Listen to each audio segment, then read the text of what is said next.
Get 'em Jimmy, where Loshak at? The bottle's getting empty up the crack and we stacking chips, all of it's what I want. Plus money winners, that's what I'm on. You can say I'm gone. I prefer elevated pub sports radio. Time to get educated, get produced, leave the juice, letting loose with so much abuse that the bookies wanna call a truce. They getting slaughtered. Can't forget Jeff and low baggers in the chat. That's a lethal weapon 'cause we be pubbing.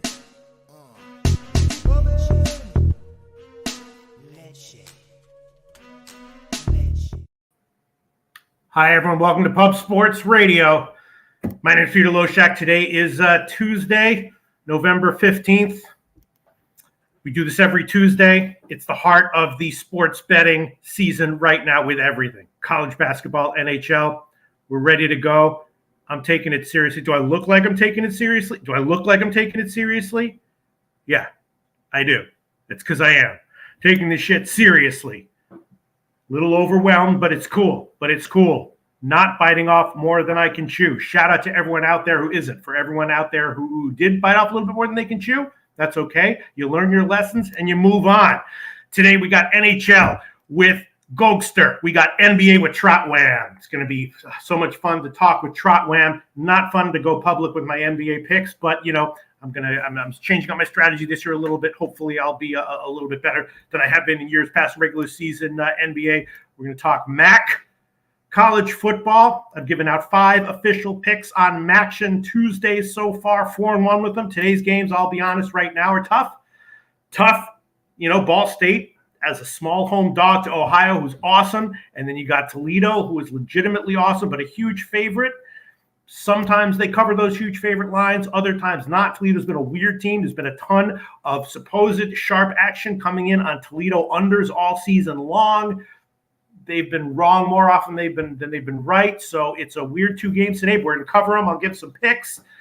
I even went over the college basketball card, made a bunch of bets. So I'll share with you whatever I got there if we have time and if we want to. It's going to be a good show. We're going to keep a brisk pace. I'm taking it seriously. I look good. I look good. That's step one. I feel pretty good, and hopefully my picks will be good too. More importantly, I hope all the picks from the show, from the comment section, are great. That's what we rely on. Shout out to Jimmy the Bag, wherever he is. Hope he's doing really well right now. Jose Bouquett, of course, fucking killing it in the NFL contest. I don't know how he's doing it. He claims that he doesn't know how he's doing it. No one knows how he's doing it. He's picking 65% in NFL, sample size of 50. No one knows how he's doing it. Congratulations to Jose Bouquett, whatever is causing those miraculous results from Jose Bouquett. We're going to have a good show. Look at the comment section, and then we'll move on, quickly. Shout out to Truth Teller. Shout out to Dan Kelly. Great to see you in the Viper NB, RVD. Hell yeah. Jay Peasy. Yes. Serious Pete with a serious stash. I'm taking this shit serious, and the stash is just going to get more serious as the days and weeks move forward. Feeling good about college basketball right now. All right. That's all Fap wins, says a Chronics math debater, has crunched the numbers and has Drexel winning today. That's an interesting game. The sample size, of course, is very, very small in college basketball right now. So you're doing a combination of, preseason rankings combined with, the small results. Do you want to make radical adjustments based on early results, or do you want to ascribe early results to just variance and randomness? The case can be made for both team by team. People who follow teams closely have a very good edge in college basketball right now. And I feel like I do too. I feel like I'm doing okay in college basketball, especially with totals. Drexel, yeah, that's interesting. My initial thought was that Drexel was the side, but I wasn't sure about it, so I wanted to wait and get other opinions, see where the line moved, see where the action came in on, and then maybe I'll pull the trigger. But yeah, my initial feeling was Drexel, and if the line moves to 4 and they wind up winning by 3, okay, that's just what happens. But I didn't feel comfortable pulling the trigger so early in the college basketball season on that one. So many games, you really it's the great thing about college basketball is you can really go with just the ones that if it loses, you'll be like, fine, I don't care if that lost because I really believed in it when I made the bet. I did bet. Let me just quickly tell you, in college basketball, there's one bet that I did make. I bet I can't even remember all the games. Don't worry, Jose. I know we got to keep a brisk pace. We'll get to NHL in a second. I just want to identify this. What was the hell was that play that I made? It was a plus 13. I can't even friggin' remember it. Wilmington. Low scoring game likely. I took Wilmington at 13.5. I think it's now down to 12.5 or something. I also took South Dakota State at 4.5 and 5. Now it's up to 6.5. If I didn't already have it, I'd probably take it at 6.5, but that line is headed up. I took a shot with South Dakota State. I took a shot with Wilmington at plus 13 and 13.5. And a few other. I also took a shot with the Kentucky game over 141.5. That might have been a mistake. And I also took a shot with Georgia State at minus 2.5, and that's up to 3.5 now as well. This is all college basketball. I'd probably tail all those. I'd probably bet all those if I didn't already have bets on them at the initial lines. Just sharing with you what I did, and then we're going to get into NHL. All right, check the comment section, and then we'll jump right into NHL. Oh yeah, Damon said straight Wade Boggs style. Yeah, Wade Boggs. That was a bad dude. Yeah, I did. Eric Rosas, Wilmington now 11.5. Good stuff. Got a good number. Yeah, that's going to be a low scoring game again. Oklahoma is, you have to think, were their first two games indicative of what we're likely to see from them going forward, or was it just an early season anomaly? I don't know if anyone knows. Even the coach doesn't know. My guess is that at double digits, Wilmington is worth a bet, and if it loses, I'll be fine with it because I thought it was a good bet, good enough for me to pull the trigger on it. Dave Beckett says, Ditka Shack. Yeah. I was thinking of making it like all coming down, hanging down here, but then I was like, no, man, I'm going to go for more of a cop thing, straight across, taking shit seriously, badass, obviously it's a pose, but a cooler, subtler pose than just some hipster shit hanging down. More of a cop, Wade Boggs, Mike Ditka thing, I think is more appropriate for 2022. I hear you. All right. We ready to go? I think we are. It's 11:10 Eastern time. Let's get into it. Welcome to the show, our resident NHL expert. I just really enjoy talking NHL with him every friggin' time we do it every week. I wish you could do it every single day of the week, and maybe at some point in the future that will come true. Everyone, welcome to the show, Mr. Gokster. Hell yeah, Mr. Gokster. Pistol, thank you for having me on. Thank you for that lovely introduction, too. It's a pleasure to be on the screen tapping with you, buddy. I've been a long time supporter of you way back in the day, so it's an honor to be on screen with you. Okay, and we were in Costa Rica together. It was great. Gogi, I will admit, right now I'm paying only a sliver of attention to NFL. I'm paying close attention to NHL, but I skip days. I do skip days. I skipped a few days recently in NHL, and I turned over and I was like, wow, there were some obvious spots like when that team lost to St. Louis. Who was it? Was it Vegas? Yeah, Vegas coming back home against St. Louis. Betting St. Louis, there was an obvious spot. Some weird things have been happening in NHL. The Devils are rolling. Any thoughts on NHL in general before we get to the individual games? Oh, yeah, some teams are turning it around here. St. Louis, they beat Colorado too last night, beat Vegas a couple games ago. Some injuries are starting to creep up with some teams here. One team we're going to talk about, they got a lot of injuries, calling up a lot of AHLers. We got it's about a month and a half in. Guys starting to see what goalies are made, what they're made of, and what they're not. Vasilevsky, I said it on the show before, Pete. He's not elite. More goals than we've ever seen, so it's a lot to talk about. Philly seems to be tailing off, and then we have an interesting game, a clash of two teams, that Anaheim and Detroit, that have been losing. We'll see what you have to say about that. All right, let's jump right in. Let's start with Toronto Pitt. You ready, Gogi? Ready to rock, baby. All right, Toronto Pitt. Leafs are okay. We know what the deal with them is. They sometimes they have high expectations every year. They live up to it about 60% of the time, and 40% of the time during the regular season they fall short. I believe Matt Murray's going to get the start for the Leafs. I'll pull up my NHL. I'm sorry.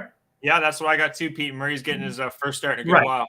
Right. Now, I don't know how you handicap that. Of course, he is there going to be some rust from him? He used to play for Pittsburgh. I don't know. The rust factor, used to be a Pittsburgh goalie, all that stuff. Pittsburgh returning home, won 2 of 3 on their trip, and they have weird stuff in goalie as well. Jarry is banged up, but Smith, the backup, who I guess at the beginning of the year, I was like, he sucks, and maybe look for overs and losses when he's in. He's been playing well recently. I was thinking Toronto has got to be the play here. This is a spot where it's, Toronto is, when they're on the road, I'm more likely to bet them when they're at home. And when they're playing another team that tends to underwhelm, I'm more likely to bet them as well. Small line, I'm liking Toronto. What do you think, Gogi? Well, Matt Murray, Pistol, there's nothing good to say about this guy, really. Really? Yeah, Matt Murray, it's only his second start. He had a road start. They took him from Ottawa, which he wasn't wanted in Ottawa, Pete, because of how bad he was. Yeah, they didn't have good defense in front of him, but it's his second start. He got lit up against Montreal. You got Pittsburgh, who, to be honest, Pete, this is a team that was struggling a little while ago, but 5 of the last 6, they've gone over 3 goals. I don't think that's a good spot for Murray. It's his former team. And now these guys did just play. If you everyone that watched hockey, right. All these guys play on Friday, right, Pete? So they played Friday. It was a big emotional game. They had a lot of legends in the building. Actually, every legend in for the Toronto Maple Leafs was there. It was a lot of emotion in that game. Pittsburgh came out on top in that game, right. 4-2. So I think, to be honest, Pete, I don't see any reason why not to take Pittsburgh, to be honest. There's another stat here. They're 25th in the last 3 weeks here. Toronto's penalty kill is 25th in the NHL. That's not the greatest. Now, Pittsburgh is 27th, so that kind of nullifies it. Toronto's got the 4th best power play. That's advantage Toronto. But last 5 games, Toronto's also gone under their team total, Pete. 4 of their last 4-1 to the under in their team total. I don't think it's going to be that easy for Toronto here. They had that win, too, against Vancouver. Another emotional game. Had a lot of guys inducted into the Hall of Fame. Luongo, Alfredson, the Sedin twins. So I kind of think this is a weird letdown for Toronto. Interested what people think in the chat. But I have Pittsburgh money line written down, Pistol. Really? Like you said, they played 2 days ago. Pittsburgh won. Is this not some kind of a revenge spot for Toronto or whatever? You low level? You would think this is just like Getzel, Crosby, Russ, Zucker, Malkin, Raquel. This is Cal Carter. It's just such a veteran-laden team here, Pete. I don't think it's going to be that easy for Toronto. And Murray, the Murray factor, I think is going to be real here. I think Toronto's going to have to keep up with Pittsburgh here. I think we're going to see some goals. If Murray stands on his head, Pete, I would be very surprised. I really would. I expect him in this first game to be okay. Toronto's also missing in their injuries. They're missing Brody and they're missing Muzzin. So they're missing 2 of their defensemen. Lindgren and Muzzin have looked okay, not the greatest. After that, there's a big emotional game too with Borg Salming, a legend for Toronto there. He had ALS, and it was for a lot of these Swedish players. I don't know. I feel like it's going to be a bit of a letdown from those 2 games they had at home, Pete. I do. Yeah. I think that the spot here, looking at the scheduling too, I'll see if I can bring up Toronto's schedule, but I think Pittsburgh's going to get him here, even though they did just get him 4-2. Toronto, like I said, won 3-2. What do you guys think in the chat? Toronto's got the Devils. They got a big homestand. Well, they got 3 games at home coming up. Devils, Sabres, Islanders. They got this 1 game on the road. All right. Well, looking at the money, interesting stuff here. About half the tickets are on Toronto. About 40% of the money is on Toronto. So the slightly bigger bets coming in on Pittsburgh. But according to this website, we look at a very small, tiny sliver of line value on Toronto, actually, despite the fact that the bigger bets to a slight degree are coming in on Pittsburgh. And everything's on the under. Yeah, both these teams have been struggling. Offensively, about 60% of the tickets are on the under, 85% of the cash on the under. That doesn't surprise me. All right, I'll tell you what I'm going to do. I'm just going to take a shot with the Leafs first period. It's minus 105 at Pinnacle. I'll take it. What'd you say? I don't mind that. Now, Pittsburgh, too, after that 4-2 win, they played at Montreal, and they lost 5-4 in overtime at Montreal. Tough game. Anytime Crosby gets to play in Montreal, it's pretty much a home game for him, too. And now they're coming back home, and then they go on a 3-game road trip themselves. So, yeah. All right, I'll go for it. Leafs first period minus 105. That's current line of Pinnacle. That'll be an official play. Anything official for you, Gogi? Well, see what the chat's saying here. Top of the morning, everybody. Nice to appreciate it there, Andrew G. Nazi says, "How can you bet on Matt Murray? I mean, for 1 period, is he that bad?" Pete, you don't know what you can get from this guy. Like he looks slow. Like he's not a guy I really ever like having my money on, to be honest. Like I'm livid that Dubas would ever think to get this guy. He was leftover trash. He's playing his former team that you just know they know how to beat him. He was good when he was on Pittsburgh, Pete, when they went to the Cup, but he has just fallen off. He's had injury problems. He's not nearly as good. And I trust Yari 9 times out of 10 over Murray. So I think he's got injury problems too. Didn't mean to cut you off, but he's got injury problems too. Yeah, he is. I got here 3-1-1 at home, .919 save percentage, 279 goals against. So he's been much better at home. On that road trip out west, he got lit up. But Matt Murray's had 1 start. It didn't look good. He's got a 2nd start here.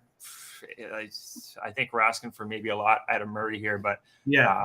You know what, Pete? I'm going to rock and roll with Pittsburgh here. I got a check mark beside it. I hate going up against you, but you're not. I'm just taking first period, and yeah.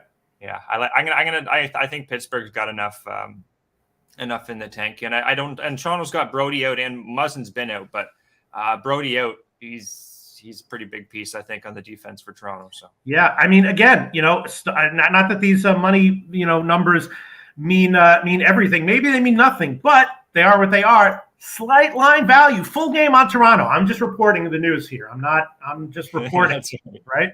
Yeah. All right, so you're going to take Pittsburgh official. You want to quote a line? Yeah, let's do it here. I had to see one of these books here. Here it is, right here. Toronto right now, best number I'm seeing. It was -105, Pete, -110. That's okay, yeah. FanDuel. So if Murray's that bad, then yeah, maybe the over. Despite the fact that if Murray's that bad, how are all the big bets coming in on the under? I know, and I'm surprised. People are, I guess, trusting Murray. And Toronto's got, like I said, they're missing Brody.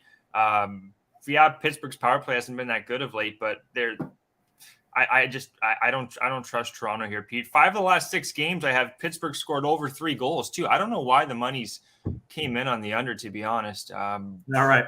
Well, that's it. Let's move on. Comment section. Thank you for your comments. Please let us know what you think about all these games. Next game on the card, I got Vancouver, Buffalo.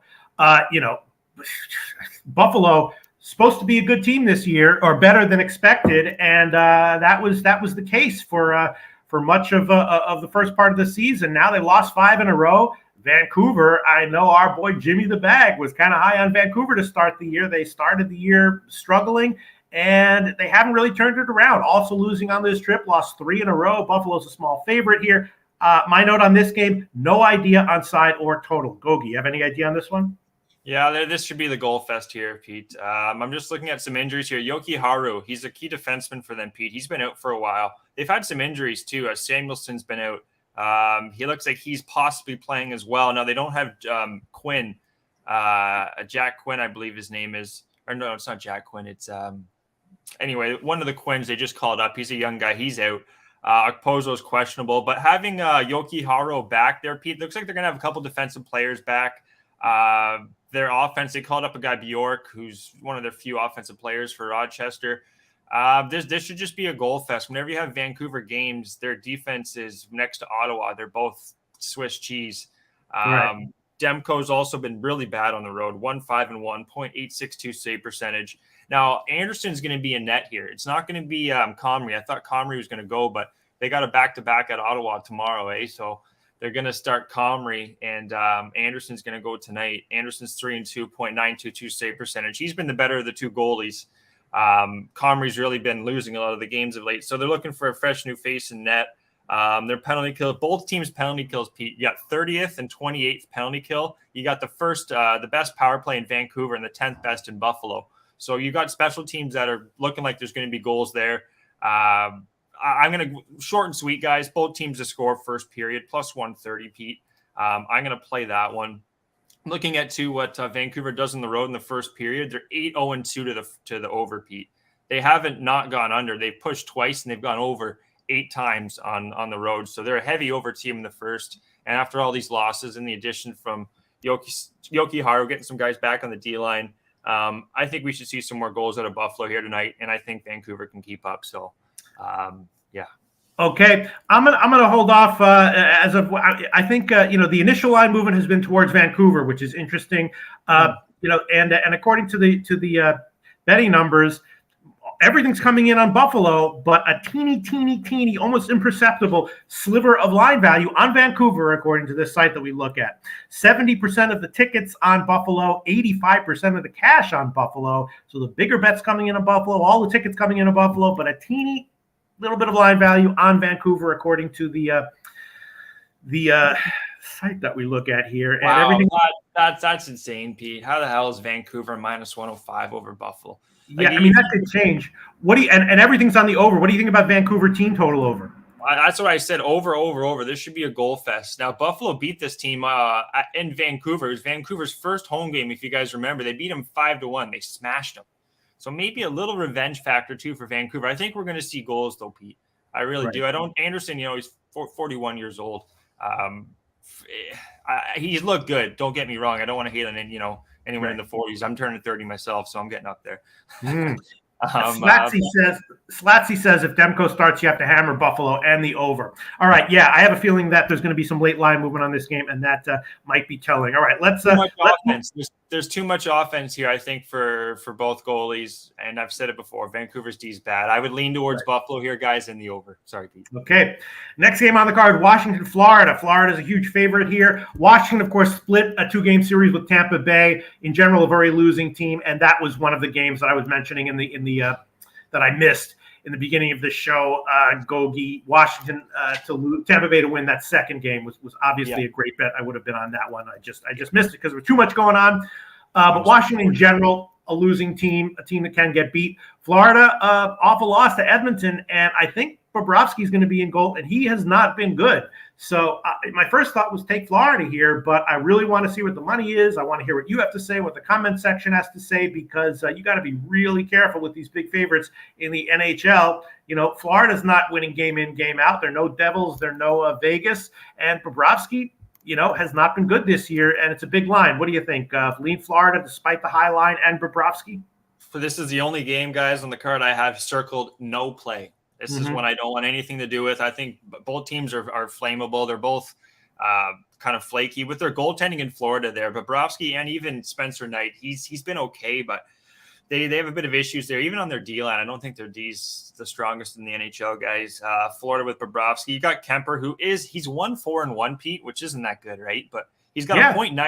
He's got a .924 save percentage. He's got a 2.48 goals against. That's good numbers. You would think though that would be a 4-1-1, not a 1-4-1. So he's playing much better, I guess, than what he's getting in front of him. The penalty kill for Washington, 6th in the NHL. Looking at special teams for Florida, they're 26th penalty kill in the league, 21st power play. Now Washington can't score either. They're 24th. So I want to take an under, but I don't trust these goalies. I trust Kemper more than I trust Bobrovsky right now. So, but I can't take Washington with their injuries right now. They got a lot of guys banged up. They're just not playing great hockey. So why not Florida off a loss? Yeah, that's probably where I would look, to be honest, Pete. Yeah, Florida off a loss. Yeah, that's more likely than not. I don't trust Florida. And what was the number? I believe the number was a little up. It's a high number. The -1 line would be -125. It's a high number. Florida's been really Jekyll and Hyde. I don't like their coach yet. I don't like Maurice. He seems like a head case. Left like look at Winnipeg. Winnipeg's playing much better hockey with the coach they have there. Slipping my mind there. Came from Dallas, took him to the Stanley Cup final. So I don't know. I don't trust either of these teams. I don't want anything to do with it. I think the line's a little too high for Florida, to be honest. All right, Fireside leans under and leans Panthers. Slatsy shares with us that the Caps are 1-4 last 5 in Florida. Over is 11-3 last 14, but the Caps are not scoring. Caps are 1-4 last 5 in Florida, but that was all against Florida teams that were significantly better than what we're seeing this year. Is that not true? Would you agree with that? Both teams are a letdown offensively too. There's a lot of key guys for Washington that have been out all year, Pete. Oshie, right. Orlov. They haven't had Wilson. Connor Brown's out. Abel Kubel's suspended. It's a game I don't want to have my money on, to be honest. All right. Well, the market might agree with you because the site we look at has no line value suggested with either side here, although 90% of the tickets are on Florida and 65% of the cash on Florida. So the few bigger bets coming in on Washington, but no line value according to the lines the site we look at. And interesting. Oh yeah, and everything's on the over. 80% of the tickets on the over, 98% of the cash on the over. Yeah, I maybe Florida in a money line parlay, Pete, but I don't feel strong on it, guys. Okay, let's move on. Next game, Dallas, Tampa Bay. Dallas off of a margin road win at Philly. Before that, they had two pretty bad losses. Dallas is again a team that very tricky for me to bet on. They have talent, but they also let you down so much. Sometimes they get big wins that where it seems in retrospect was obvious to take them. Other times they let you down for the 8th time in a row that you bet on them, and you're thinking I should just either fade or pass with Dallas. And Tampa Bay, of course, split those two Washington games and lost 2 or 3 before that. Tampa Bay is a pretty big favorite here. Not at all sure about this one, but I guess at getting a decent dog line, I'd lean Dallas to start and maybe a slight lean to the under. What do you think? Has the line just dropped significantly in this game, Pete? Let me see. I'll check. Yes. Wow. What happened? Yeah. That's what I just thought. Yeah. So it's funny because I'm on the team that money just came in on by the looks of it here, guys. Tampa Bay, Dallas. Dallas is humming right now. 4-1 to the team total over. Tampa Bay's allowed 3+ goals in the last 7 games. Vasilevsky's in their defense. They got Cernak out. They got Foot. It looks like he's going to be out. I guess Elliott's confirmed. So is it possible that would Elliott cause a 30-cent line move? Because on the overnight line, they were in the -150s. Now they're in the -120s. Is Vasilevsky to Elliott worth 30 cents? Oh, you nailed it. It will be Brian Elliott in net for against Dallas, and Cernak and Foot remain out. So there you go. Wow, number just moved significantly. So yeah, I had Dallas plus 135, Pete, like just before the show. So that's too bad. I can't give that number out now. But reason I do like Dallas, guys, they're playing just really good hockey. Yeah. That beat Philadelphia there. Ottinger is the best goalie in the league. I'll say it right now. 37-38 against Philly, 26-28 against Boston, 32-34 against Montreal. He's 3-1 on the road, Pete, with a .955 save percentage, 1.51 goals against. Given Vasilevsky the break, it's kind of just trying to see who's Tampa Bay playing next. So they don't play until Thursday when I'll be on with Jimmy. They play Calgary, so I'm kind of surprised they're going with, I guess, just giving Vasilevsky a break. Like we're saying, he's allowing too many goals. So, what about the Tampa Bay team total under? That's another one I was thinking about. I don't mind that. I'm just looking though at let's take a look at Tampa Bay and what they've done. They are kind of scoring. They had 6-3 against Washington. They lost 5-1, lost 3-2, 5-3, 4-3, 4-3, 4-3, 4-2. So, but that was against weaker teams: Anaheim, San Jose, Ottawa. Lost against Carolina, beat Buffalo. You got a strong offensive team. I lean towards Dallas team total over, if anything here. Pete, I don't want to talk you off Tampa Bay either. I just think, with Elliott and net, I don't want to downgrade it too much. What do you guys think of Elliott? Chris Comatini tells us 2 defensemen out as well. Cernak and Foot are out for Tampa Bay, which doesn't help. And Sergachev's got to be banged up. He took a slap shot one-timer from Ovechkin, Pete, like right in the ribs or the elbow or something, right in the arm. It looked like I'd be dead. I'd be in the hospital. I think one of us would be. But he's back on the ice. Hockey players are tough. He's got to be banged up still. I think Dallas they should be able to do what they want here. Like I said, 4-1 to the team total overs last 5. Tampa Bay's allowed 3 goals in their last 7. So I think what I want to do here is I want Dallas team total, see what their team total over is now, Pete. The line just moved. So it's 2.5 minus 240 I'm seeing at Heritage. 2.5 minus 140. 2.5. Yeah, I don't mind that, to be honest. I think Dallas should be able to get those goals. They got 3 guys too that are just humming right now. You have you have Kucherov that has 11 points in the last 2 weeks. Points doing okay. Sergachev, they're top 3 for Tampa Bay. Then you look at Dallas. They have Robertson, unbelievable. Ben, Hitz, Pavelski, Heiskanen, Ty Delarada. He's playing really well from Texas. Is Tampa Bay going to clamp down because Elliott's in goal? Well, you would think. See, the other thing I had written down here, Pete, was no goal in the first 10 minutes, but that was with Vasilevsky. I think Dallas get her done here. This is also a rematch too, guys. Remember, 2020 Stanley Cup Finals. Tampa Bay beat this team. So I'm gonna double up on this, Pete. I'm gonna take Dallas team total over 2.5, and I'm gonna take Dallas on the money line. I still think plus money, plus 135 guys was juicy, but we're only getting now what, Pete? And why don't you like the Tampa Bay team total under? Let's see here. Tampa Bay's power play is 22nd in the league. Their penalty kill is actually 9th. Dallas has the 3rd best power play, 13th penalty kill. I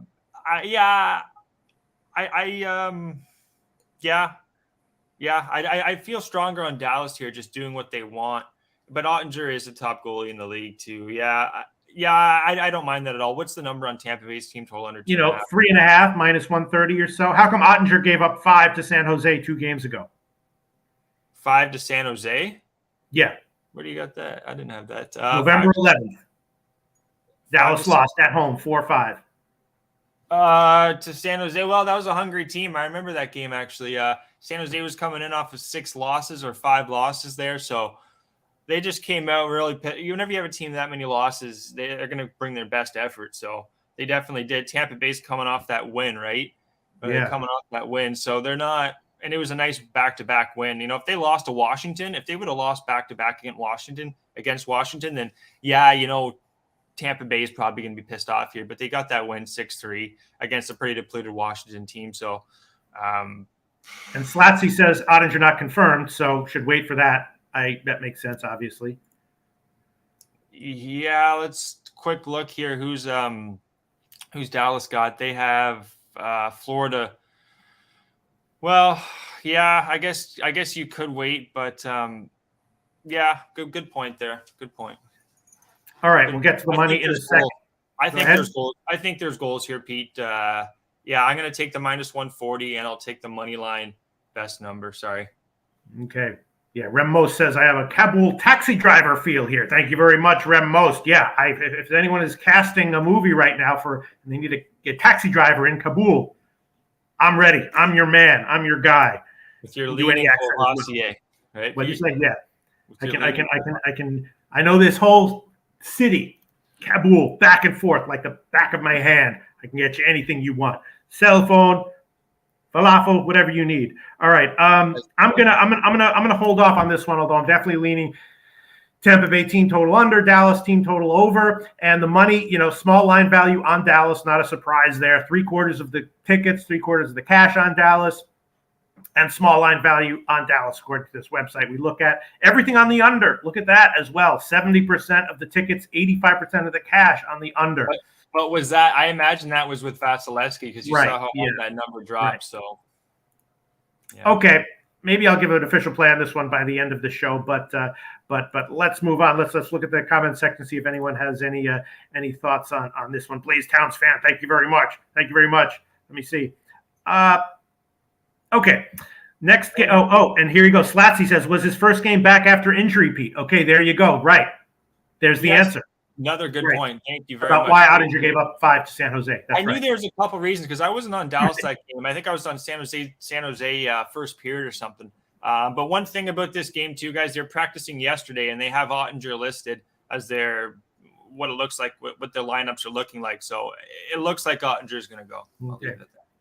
Hello, my friend. Yes, get into my cab. Of course, I'll take you anywhere you want to go, my friend. Where you want, what you need. You need a cell phone? What do you need? I make a great foreign, sketchy taxi driver who knows the whole city, right? My friend, how are you? Get into my cab, my friend. Yes, of course.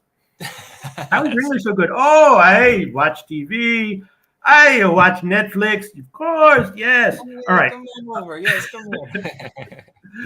All right. So, okay. Yeah. God, Tampa Bay team total under. Really, Ottinger is really good, right?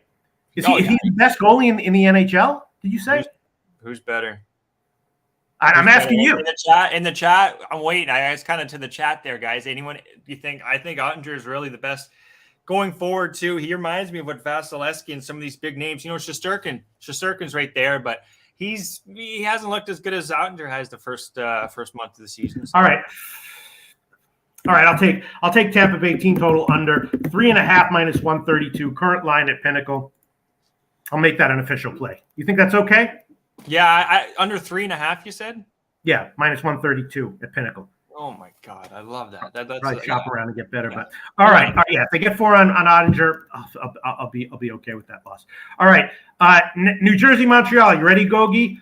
Let's do it. Devils, 9 straight wins, absolutely dominating. In the beginning of the year, the Devils were very, very highly rated by the market, and not all the guys, a lot of the opinions that we heard were also high on the Devils, but not quite as high on the Devils as the market was in the beginning of the season. But the Devils have proved those market, the market makers right, and gave an answer to why they were so highly rated in the futures odds at the beginning of the season. 9 straight wins, just rolling game in and game out. Montreal, though, they're solid, won 3 in a row now, all as a significant dog, and once again getting a big line here, plus 150 or so on the overnight line against New Jersey. I don't know. I was thinking about maybe taking a shot with the over, maybe buying to 6 at minus 140. New Jersey's putting up 3 every game, and Montreal scoring as well. What do you think about this one, Gogi? Yeah, you're reading what I got in my notes here, Pete. Montreal's 4-1 to their team total over in their last 5 games. They're also getting back Sledkovsky. Everyone knows, all the Montreal fans. He's returning from his suspension, so having him back is going to definitely boost this team. New Jersey's scoring on all levels right now. They've scored at least 3 goals in their last 8 games, I believe 2, 4, 6, 7 games. It's a team that I wouldn't want to be taking an under here, Pete. Vanacek, too, he's looked a lot better. He had 1 game at the beginning of the year, got absolutely lit up. Since then, he's 3-0 at home with a .915 save percentage, 2.34 goals against. I do think he is susceptible long-term for Vanacek. We'll keep a closer eye on this guy, but I'm not too high on Vanacek. Both power plays are top 15. Penalty kills, 14th for Montreal, 20th for the Devils. What else could I tell you guys about this game? I'm just thinking there's going to be goals. I don't know. What do you guys think about in the chat? The way these two teams are trending, Montreal 5 against Pittsburgh, 5 against Vancouver, 4 against Detroit, lost 6-4 against Vegas. They're scoring goals. Both these teams are scoring. I don't see why we're not taking first period both teams to score here, Pete. It's plus 135. If it's not broke, don't fix it. I'm going to go with that model here. Yeah, all right. We'll look at the comment section in a second. First, let's look at the money on this one.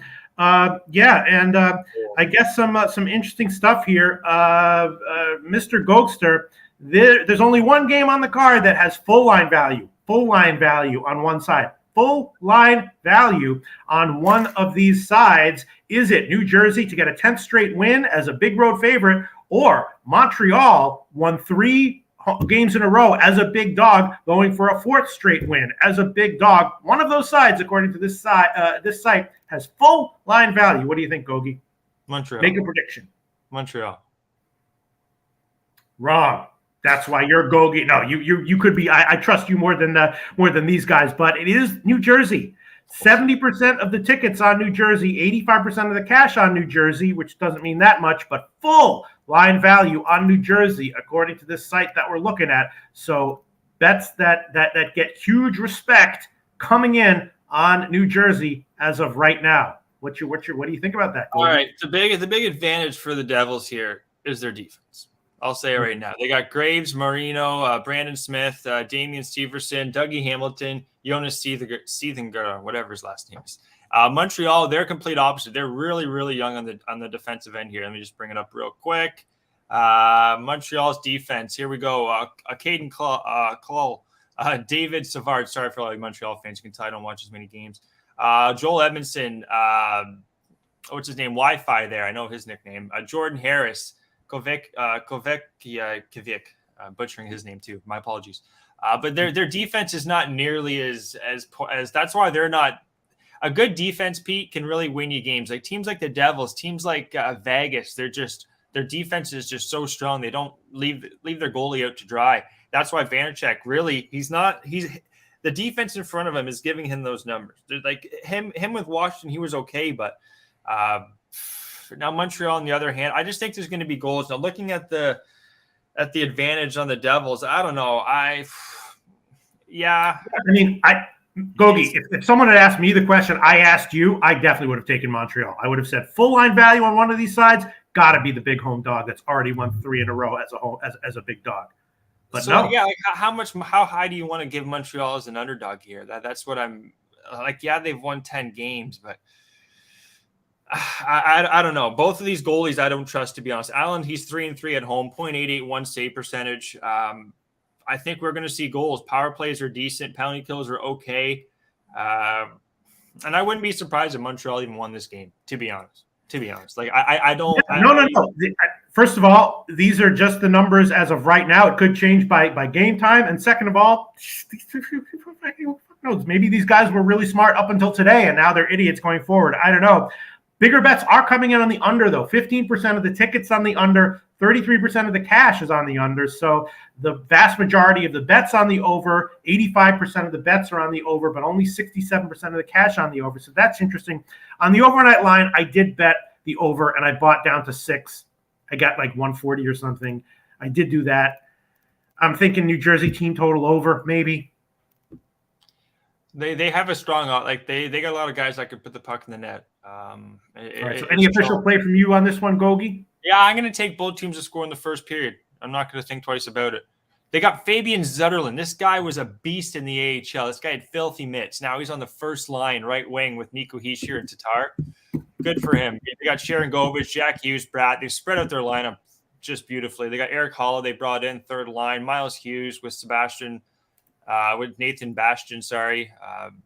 I like the makeup of this hockey team. And if their goaltending can take them far, then they'll be a top 3, top 4 team end of the year in the East. Gosh, it's just you look at New Jersey 4-4-3, 4-4-5, 7. I don't see it changing here.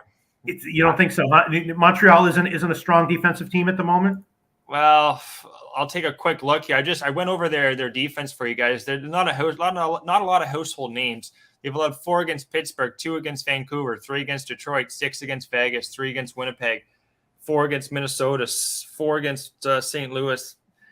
I think both teams are going to get at least 2 goals here. That's also another bet you guys can do. Sometimes I actually do that low key. I throw that in parlays. I'll have both teams to score at least 2 goals. Most books offer it. I think you could see that here for sure. Right. So, you know what? I'll just go with what I bet, which is the over and buying to 6. It makes me a little bit nervous that the bigger bets seem to be coming in on the under. Makes me nervous, but I am buying to 6 to be safe here. I'll take over 6 minus 142 current line to Pinnacle. Make that an official play. Leaning Devils team total over as well. My gut says over here too, Pete. I got first period both teams to score plus 135. But New Jersey is a good defensive team, though, aren't they?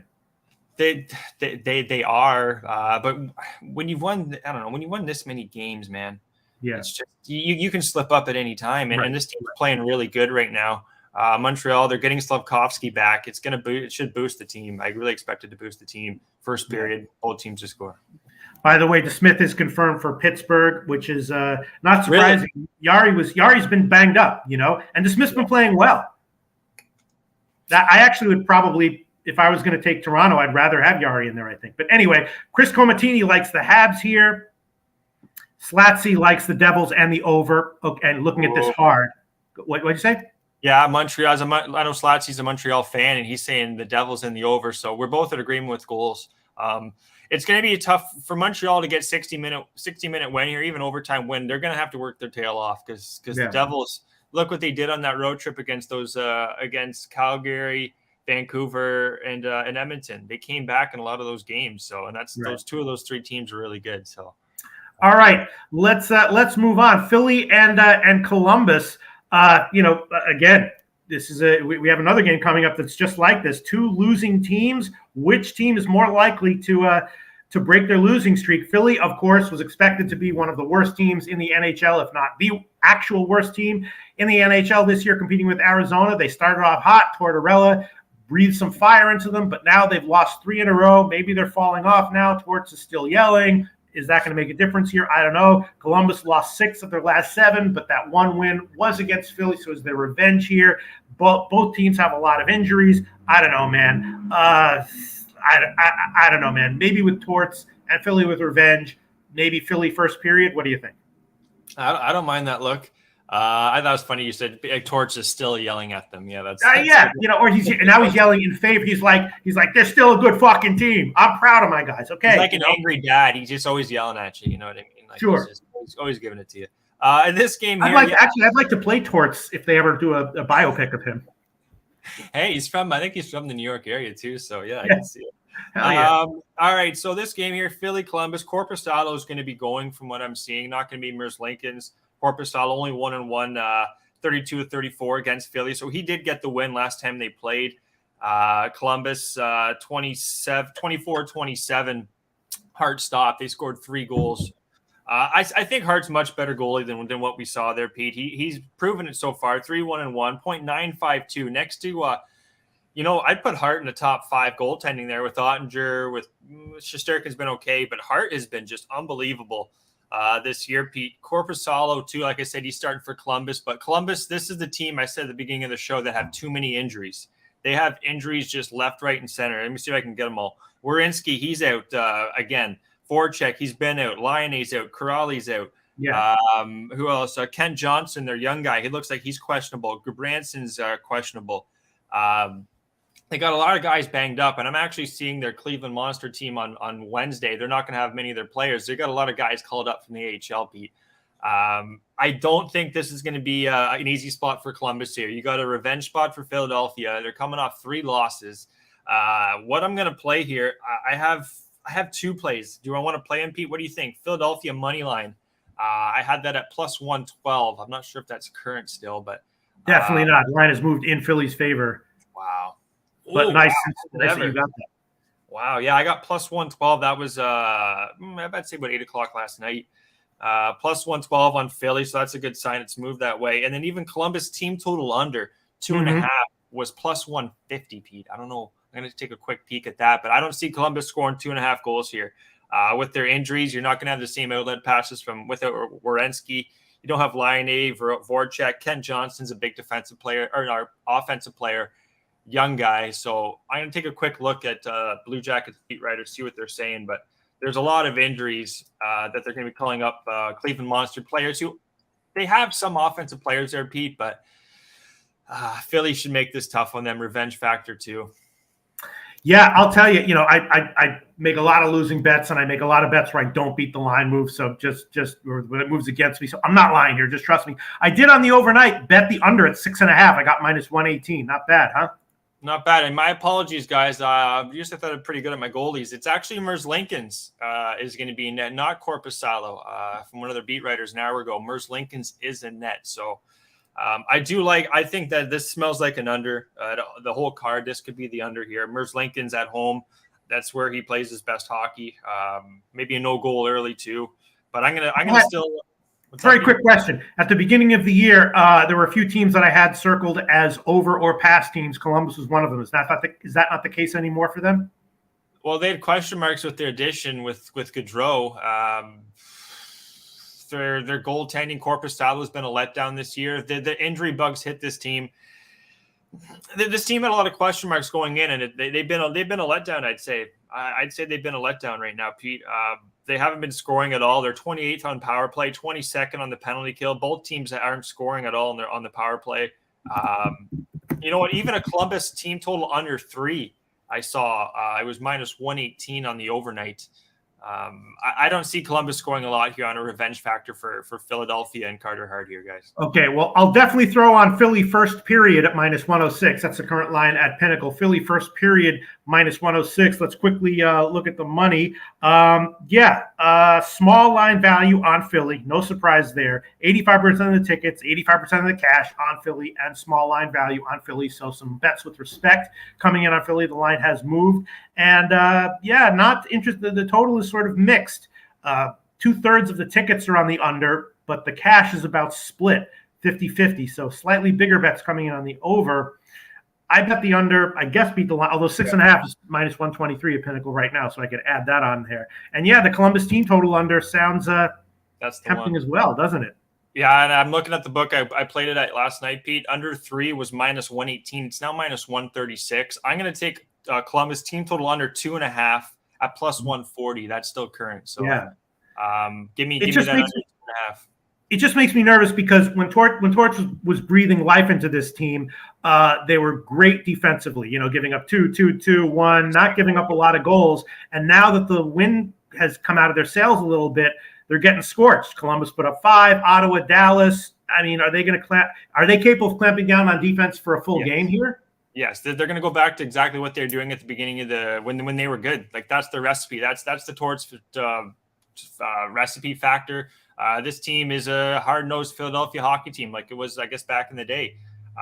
Goaltending. But are they capable of doing it for an entire game at this point in the season? Columbus is the perfect team, in my opinion, too, Pete. They're 28th in the power play. They're missing at least 3 of their top 5 players on their team right now offensively. They're calling up a bunch of guys from the AHL. This is an awful spot for Columbus. And the line move for Philly kind of tells me that too, that Philly looks like the play. And I don't see Columbus scoring at all here, Pete. I really don't. Who's getting the puck to Gaudreau? They're really starting to lose players. Yes. Okay. I will take, again, I'll be a little bit safe here. At Heritage, the team total is 3.5 minus 155. So I'll take that one. I'll take Columbus team total under 3.5 minus 155. Yeah, I should probably take a 3 and combine it with 2.5. That's what I should probably do, which you can do. But I won't. I'll just take the 3.5 minus 155 as an official play. And got to be leaning Flyers just to win the whole game, right? Yeah, this smells like a bounce back spot. I hate taking the shit end of the stick here with this number, Pete. But what I'm seeing minus 113, minus 110 at DraftKings on Philadelphia. I got it at plus 112, but we're gonna give it minus 110 current. I do think Philadelphia bounce back, guys, and I'm taking the under 2.5 plus 140 here. Depleted team in Columbus. All right. You could also take Philly minus 1 at plus 151 if you wanted. I don't know how much they're going to score. This could be a 1-goal game. All right. Okay. So those are our picks for that game. Quickly check the comments. Jake Valen says, I smell goals. Chop Shelf Plays likes the Flyers reverse line. Okay. Next on the card, we have Minnesota-Nashville. I was just thinking, Minnesota was supposed to be a lot better than they have been so far this year. Really, offense has just disappeared over the last 5 games. But Nashville is a very beatable team, right? Mediocre. Alex B. Smith had a great read on Nashville to start the season. He thought they would be very consistent and kind of like mediocre or maybe just subpar of mediocre, which is actually very nice because if they're going against a crap team that's just not going to bring it, you can bet on them to get a win. And if they're going up against a better team that needs a win, you can fade them comfortably, and that might be the situation here. Is this a buy low spot for Minnesota, Gogi? I don't know, Pete. They haven't been able to score of late, and that tells their injuries with Hartman, Duchesne, and Greenway. Greenway's questionable here. Hartman's a key piece to their team, Pete. He's Ryan Hartman. He's only about 5'9", 5'10", but he gives her out there. He's a hard guy to play against. So without him, they scored 1 against Seattle, 4 against Anaheim, who sucks. 0 against LA, 0 against Seattle. They just scored against San Jose, 4 goals, but San Jose is pretty weak defensively too. So against a good defensive team, I would fade Minnesota. Now Nashville, a good defensive team. How they played against the Rangers tells me this team's moving, and it's 1 game, but 2-1 against the Rangers. That's a good sign coming off their 5-game road trip. They look good against the Rangers. I'm gonna lean with no goal here, Pete. First 10 minutes. I don't think Minnesota defensively. I think they're fine, and also Fleury 4-1-1 on the road this year, Pete. He's been a great road goalie. 0.940 save percentage, 1.80 goals against. And then Saros, he is 3-3-1 with a 0.929 save percentage. That's a great save percentage, and a 2.30 goals against. Both goalies road splits at home and road splits their numbers are pretty eye popping. And with the injuries to Minnesota and how they're not scoring, Nashville 2-1 against the Rangers, preaching defense in that game. I don't see it changing. I'm going to take no goal first 10 minutes. I lean to the also first period under, Pete, but I'm going to take no goal first 10 minutes plus 120. All right. Sounds good as far as the money. Some interesting stuff here. 17% of the tickets on Nashville, but only 5% of the cash on Nashville, but a teeny sliver of line value on Nashville, according to the site we look at. So someone with some respect has been betting Nashville, but everyone else has been betting Minnesota, and I'm going to pass on this one. All right, next game up on the docket, Detroit-Anaheim. Here we go. Detroit lost 3 in a row. Anaheim also lost 3 in a row. Detroit, a small favorite here. Who's more likely to get a win here? I have no idea. What do you think, Gogi? Just going back quickly to the Minnesota-Nashville game, Minnesota's power play, guys, is 26th of late. They're not scoring on the power play at all, but then their penalty kills 4th best in the league. So this just feels like an under team until they get some of their guys back. And then Nashville's a middling 15-15. Detroit, Anaheim here, both their special teams are going to get right to it. 25th, 29th power play penalty kill for Detroit, 32nd, 31st for Anaheim. Anaheim's the worst team in the league right now, Pete. It's almost not even close, to be honest. Their team's better than that, though, but their numbers are just they got problems left, right, and center. Mm-hmm. They're similar to Vancouver. They can't stop anything. They're 11-4 to the first period over, 4-2 to that at home. Grant and Drysdale's out. Drysdale's a good defensive young player for this team. Shattenkirk's also questionable, another defenseman. Anaheim, they're allowing way too many shots against. I have here too. Sorry, just looking at some of my notes. 35 plus shots against in the last 4 games. Bad. They're allowing too many. They got problems. Short and sweet. Now Detroit, I don't think they're as bad as what they're showing. Pete Huso's had one road start. He got lit up against Boston, which is, as you guys know, it's Boston 28-33. But Detroit here, guys, I think it's a spot for them to. The line seems pretty low. Like, how do you? I don't think Anaheim should be a dog going forward, like every game going forward until otherwise. Okay. Well, I don't know. I might tail the market, but the market agrees with you, Gogi. Again, bigger bets coming in on Anaheim, but the bet's getting more respect on Detroit. 78% of the tickets on Detroit, 55% of the cash on Detroit. So the bigger bet's coming in on Anaheim. 22% of the tickets on Anaheim, 45% of the cash on Anaheim. But according to this site, small line value is on Detroit. Bigger bets also coming in on the over. Half the tickets are, on the under. On the under. Half the tickets on the under, but 75% of the cash on the under as well. That's interesting. You lean under? Yeah, no, I think Detroit's going to do what they want here, Pete. 4-3 loss, 8-2 loss, 4-3 loss. I remember saying this last week. The Rangers were going to kill Detroit. 8-2 was the final. I think Detroit's going to beat this team like 5-2. If you guys want to take 5-2, huh? I think they're gonna crush them, Pete. I think they take out their frustration, losing 4-3 to LA. The Los Angeles Kings, who are a good hockey team, scored 3 against them.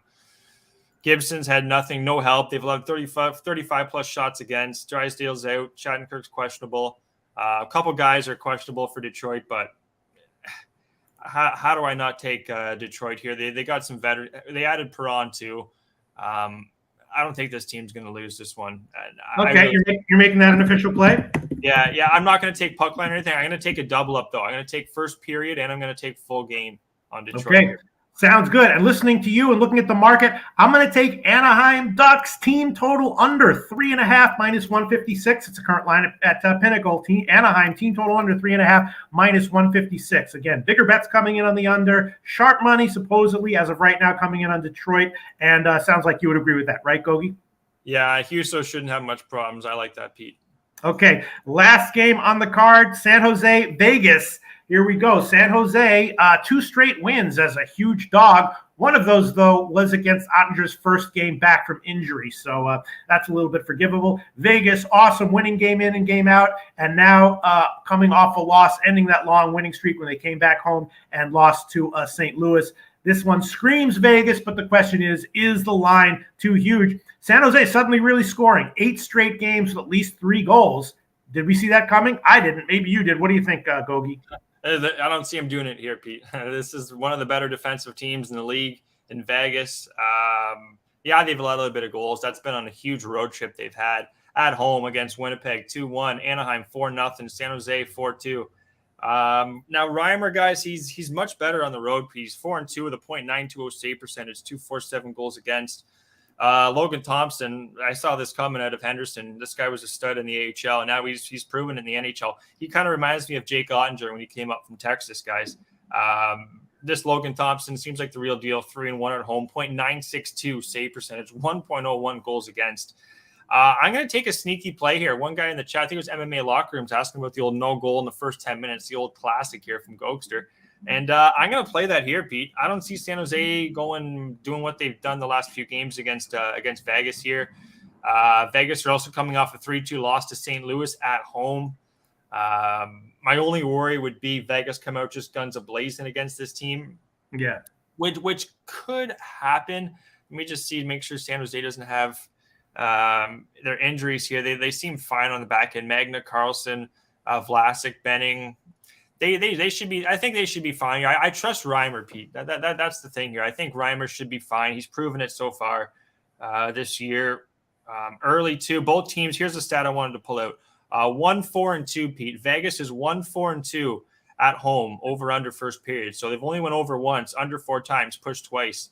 If you look at San Jose, they're 3-5 to the first period under away. So both teams trend to the under as well. I think this is going to be a letdown for San Jose goal wise. I can see a full game under as well. I don't want to double up on the first period, but I'm going to take no goal first 10 minutes here, plus 133 San Jose Vegas.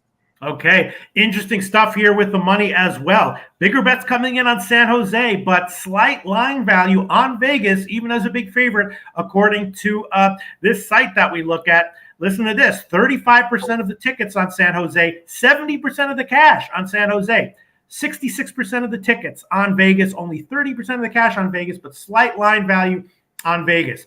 I'm going to pass on this one at minus 180. I would definitely take Vegas at minus 280. What's the total doing, Pete? Nothing.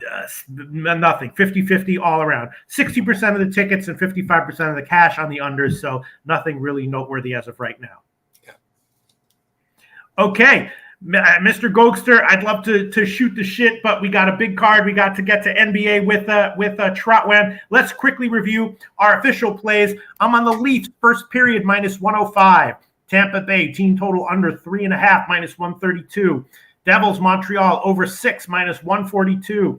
Philly, first period, minus 106. Columbus, team total under 3.5, minus 155. And Anaheim, team total under 3.5, minus 156. Gogi, let us review all your official plays for us, please. Oh, yeah. What up, Spencer there? Penny, what do you say there, Pete? Spencer Penny Jeej, or how do you Penny pronounce it? Jeej, like Booty Jeej. Like Pete Booty Jeej. What's up, Spenny? How you doing, brother? Yeah, so I got, that Dallas move was crazy, guys. Plus 135 last night. I'm still taking it at plus 117. The Dallas Stars also taking their team total over. A little bit of juice, but they've done it last 4 of the last 5. Over 2.5, minus 140. Both teams have scored. Devils, Montreal, plus 135. I'm on Pittsburgh full game, fading Matt Murray here. Pittsburgh money line minus 110. I believe that still is. Vancouver, Buffalo, goals early. Both these teams should have no problem. First period, both teams to score, plus 130. Double up on Philadelphia here. We're on the Philadelphia two-step, you could call it. Philadelphia money line, got that now at minus 110, was plus 112. Columbus team total under 2.5, plus 140, Pete. Minnesota, Nashville, no goal first 10 minutes. That's plus 120. Double up on Detroit, first period and full game, minus 120, minus 102, I believe. And also San Jose, Vegas, guys, no goal first 10 minutes, plus 133 pistol. Mr. Gokster, awesome. I hope you have a positive day. Everyone in the comment section, man, NHL, so fun to handicap. I think we got some edges tonight. Probably not going to sweep the board, although maybe we will. Gogi, we'll see you next Tuesday. Have a good show, Pete. Thanks for having me on, brother. Thanks very much. All right. Next up, NBA. We got 5 games on the card. Well, man. Pete, I'll tell you, I have not seen Trotwam yet, so let's go to college first before we hit the NBA. Oh, okay, because I saw him in the comment section, actually. I know, yeah. He'll be here soon, but let's hit college first real quick. Okay. Oh, college football, you mean? Or basketball, whichever one, I know you're a versatile tool. Yeah, I mean, I could go over college basketball, but we got to get to college football. But then again, after college football, we're done, right? So, all right, Trot will be here soon. I just want you. Okay, so we'll look at college basketball until Trotwam gets here. I can't remember any of the games or the bets that I made, but I'll tell you, the Champions Classic is today, so I'm sure. Right. Which game would you like to ask about? We'll start. We'll just ask you first about the big Champions Classics game, and then by the time we're done talking about the Champions Classic, Trotwan will be in here. But yeah, Duke, and I believe it is Kansas. Let me double check. But yes, that one's really tough. I have no play on that one. I might bet it. my first tip if I have a reason to bet one side, but that one is really tough. Duke's big guy is questionable, so whether he's in or out kind of makes a big deal, but Duke is obviously deep without him, and Kansas self is not is serving a suspension. So the coaching staff isn't going to be there for Kansas. A lot of unknowns. I looked at it. I was like, I don't really know. If I get some information later, closer to first tip, maybe I'll tail that information. But as of right now, it's a pass. I'm only betting stuff that I really like in college basketball right now. Again, I took a shot with Montana State against Oregon. Montana State, of course, was expected to be the class of the Big Sky this year. Oregon struggling, which is not great. I don't love betting against a team like Oregon that's struggling early on, because a lot of times they will turn it around. They're not going to be falling asleep here against Montana State, but I think Montana State is for real, and I pulled the trigger on them anyway, getting 12. I think that line is headed down a little bit. I did take a shot with Marquette +9. I don't really love that, but I took a shot with it. I do like Shaka Smart in general. Last year, of course, he started out great, and this year, he has more experience with the program under his belt. If you look at what he did last year, didn't cover the first few games as a big favorite against teams that he outclassed, but then against better competition, did get covers. Purdue's excellent. I don't like fading them, but I took Marquette +9. I'm a big fan of Shaka Smart as an underdog in general. What'd you say? Same. Yeah. Took a shot with South Dakota State against St. Bonaventure, but I got him at 5 and 4.5. Now it's up to 7. I'd probably still take him at 7, but as it heads up, that is, the value evaporates. Again, like I said at the beginning of the show, I took NC Wilmington, kind of a similar situation to the Oregon game, except that Oklahoma's struggling more, and Wilmington's been pretty impressive, and it's a much lower total. So I took a shot with that at 13 or 13.5. I might have a second half play on that one as well. I also took a shot with Wake Forest. I got him. I missed the 10. I took him at 11. Now it's up to 12. Wake Forest should be a decent team this year. I think they'll be motivated to cover against Utah Valley, and they should be able to. If I didn't already have a bet at 11, I'd take it at 12, so I bet that one. Kentucky, Michigan State. Again, the Michigan State Gonzaga game was a huge game for Michigan State, a revenge game where they got embarrassed, and Michigan State, of course, almost won. So looking at that, you would think, wow, now they're getting 7 against Kentucky. They must. That must be a great bet.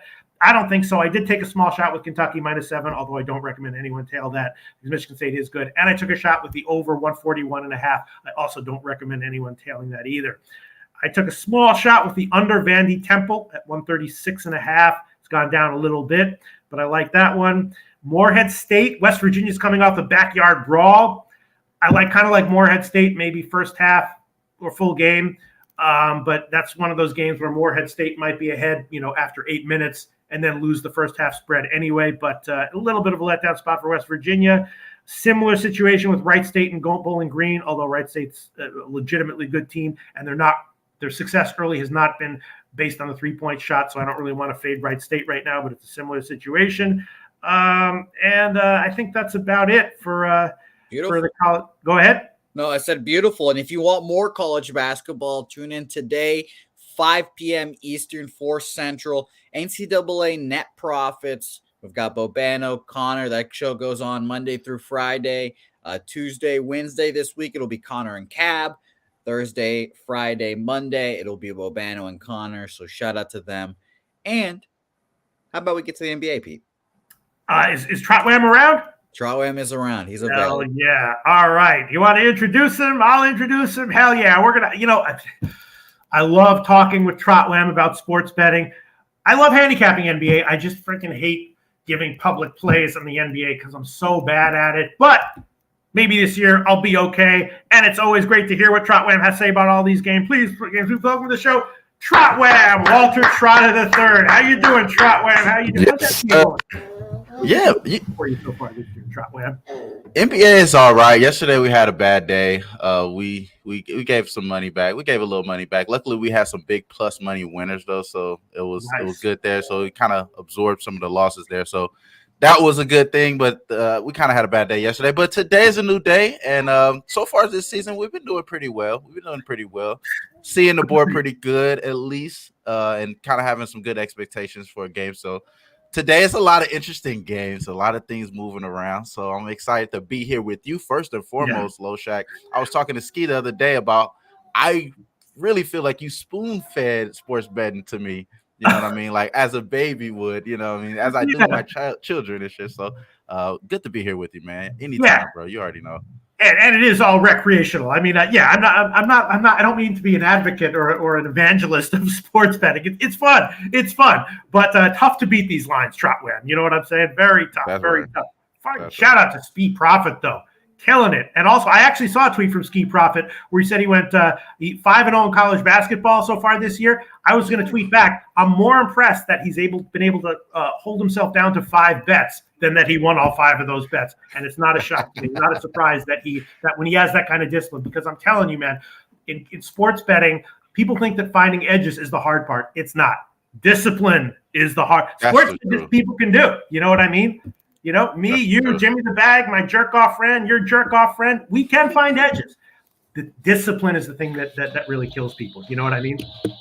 Nah, I agree totally. It's a mental game mostly, and especially when you're doing it for a full season. And that's why I think that is a beautiful thing to have guys like you, guys like, Ski in your corner. That way you can have things bounced off, because you never know. And like you said, sometimes you need to know that you're doing too much, bro. And they definitely, Jimmy, they definitely told me over the years that, hey, man, Webb, you're doing too much. Slow down. So I appreciate them just as much as you, man. Like I said, you spoon-fed it to us, though, bro. Got to give you credit there, and I appreciate you. And he said he appreciates you as well. So speaking on his behalf here, but I love it. I appreciate you, man. Hell yeah, thank you. I appreciate all you guys. All right, so, oh man, Memphis, New Orleans. You ready? You ready, Trotwell? Yeah, man. Let's do it. Memphis, New Orleans. Memphis off the road loss to Washington. Now I know that Memphis is great when Morant and Bain both play, and neither of them played against Washington. If they're both in, they're great. Maybe it's just no-brainer. I know they're both expected to play tonight. I didn't check the latest news, but if they're both in, Memphis, no-brainer? I think Jared Jackson Jr. is in. I think that you got some other questions here with Desmond Bain. He's doubtful. He's not going to possibly play in this game. Okay. They have him. They have Desmond Bain doubtful here. Is Jared Jackson Jr. going to throw off the game? I know he's not going to play that many minutes, but is he going to throw off the game, or is he just going to add defense to this game? I think that's probably the way I want to go. I want to lean towards the under, even though the last 3 meetings, both of these teams has been going over in the last 3 times that they matched up. I think this is going to be more of a playoff style type game, though. I just think the under seems like the best play here. As far as Desmond Bain not being available, you're taking points, you're adding defense in with Jared Jackson Jr., and then you know what type of team the Pelicans are. They're trying to get into the paint. As far as this team over the last 5 games in the Memphis Grizzlies, they have been holding opponents to 48 points in the paint over the last 5 games. That's 8 points from the average of the Pelicans in that same 5 games. They are averaging about 56 points. So I'm thinking that they may be able to hold down the paint, getting one of their best defenders back here. The under is something I didn't bet yet because I think a lot of people are maybe trying to rise this up because, you think of overs when you think about the Grizzlies game. It's probably especially – on the road, but I think they may be able to bring the defense, travel the defense here, and have the Pelicans probably. I think they could win. I think the Grizzlies can win here. I kind of agree with you there. It's just that I don't want to bank on them to score here on this Pelican team that I know that's known for defense. I think they're going to have to play on the defensive side. So I'd rather take the under, which kind of correlates with the Grizzlies because they have to stop these guys in the paint, and I believe they will do that tonight. Yeah, I mean, Memphis definitely been under trending recently. I mean, I may not be a great NBA handicapper, but I can definitely read past performance charts. And New Orleans has gone under in their last 3 games as well. So both have been recent strong under trending teams, and it is a pretty high total, right? 228.5 is what I'm seeing. And we're seeing the market is starting to be adjusted too. Like as far as some of these market overs were hitting early on in the season. Right now, you're starting to see it a little bit more source on the underside. So I think this is a game that kind of correlates with that, with Jared Jackson being at one of their best paint defender and going against one of the better paint teams in the Pelicans. I just think that kind of correlates with what we're seeing here, along with Desmond Bain being doubtful, possibly taking points off the Grizzlies there as well. So I like the under here. And I want to talk to you about it before I lock this in as official play, but this is one of the best games that I didn't bet. You know what I mean? Best that I didn't bet. Very nice. That's what I like to hear. Yeah. I like to hear about all the games. Yeah. I mean, okay. Well, I can tell you what the money is. Weird stuff on the money, kind of. The majority of the bets are coming in on Memphis, but small line value on New Orleans. And again, that's just as of right now. And I know this year in the NBA, maybe even more than any other year, there have been crazy, last minute lineup changes that have shaken everything up. As of right now, about 80% of the tickets and the money on Memphis, but small line value on the Pelicans. According to this site we look at, the majority of the money is on the over, but again, that could change by tip off. Right. One of the power ranking numbers I look at says that this should be about a pick 'em, which is roughly where the line is right now. Let's look at the comments section. Okay, so Bane's out next 2 or 3 weeks. Okay, that changed things, I think. Right? Yeah, I think that does change it. You know what? I'm not going to be scary here. We're going to lock this in as official play. I'm going to take the under 229 for this game. I just think that there's going to be more of a playoff style type game. It's TNT game as well, so there's going to be a lot of guys showcased. Yeah. I do think Giannis and I'm sorry, not Giannis, but Zion continues to do really well, and Brandon Ingram and those guys. I just think that it's going to be that type of playoff style.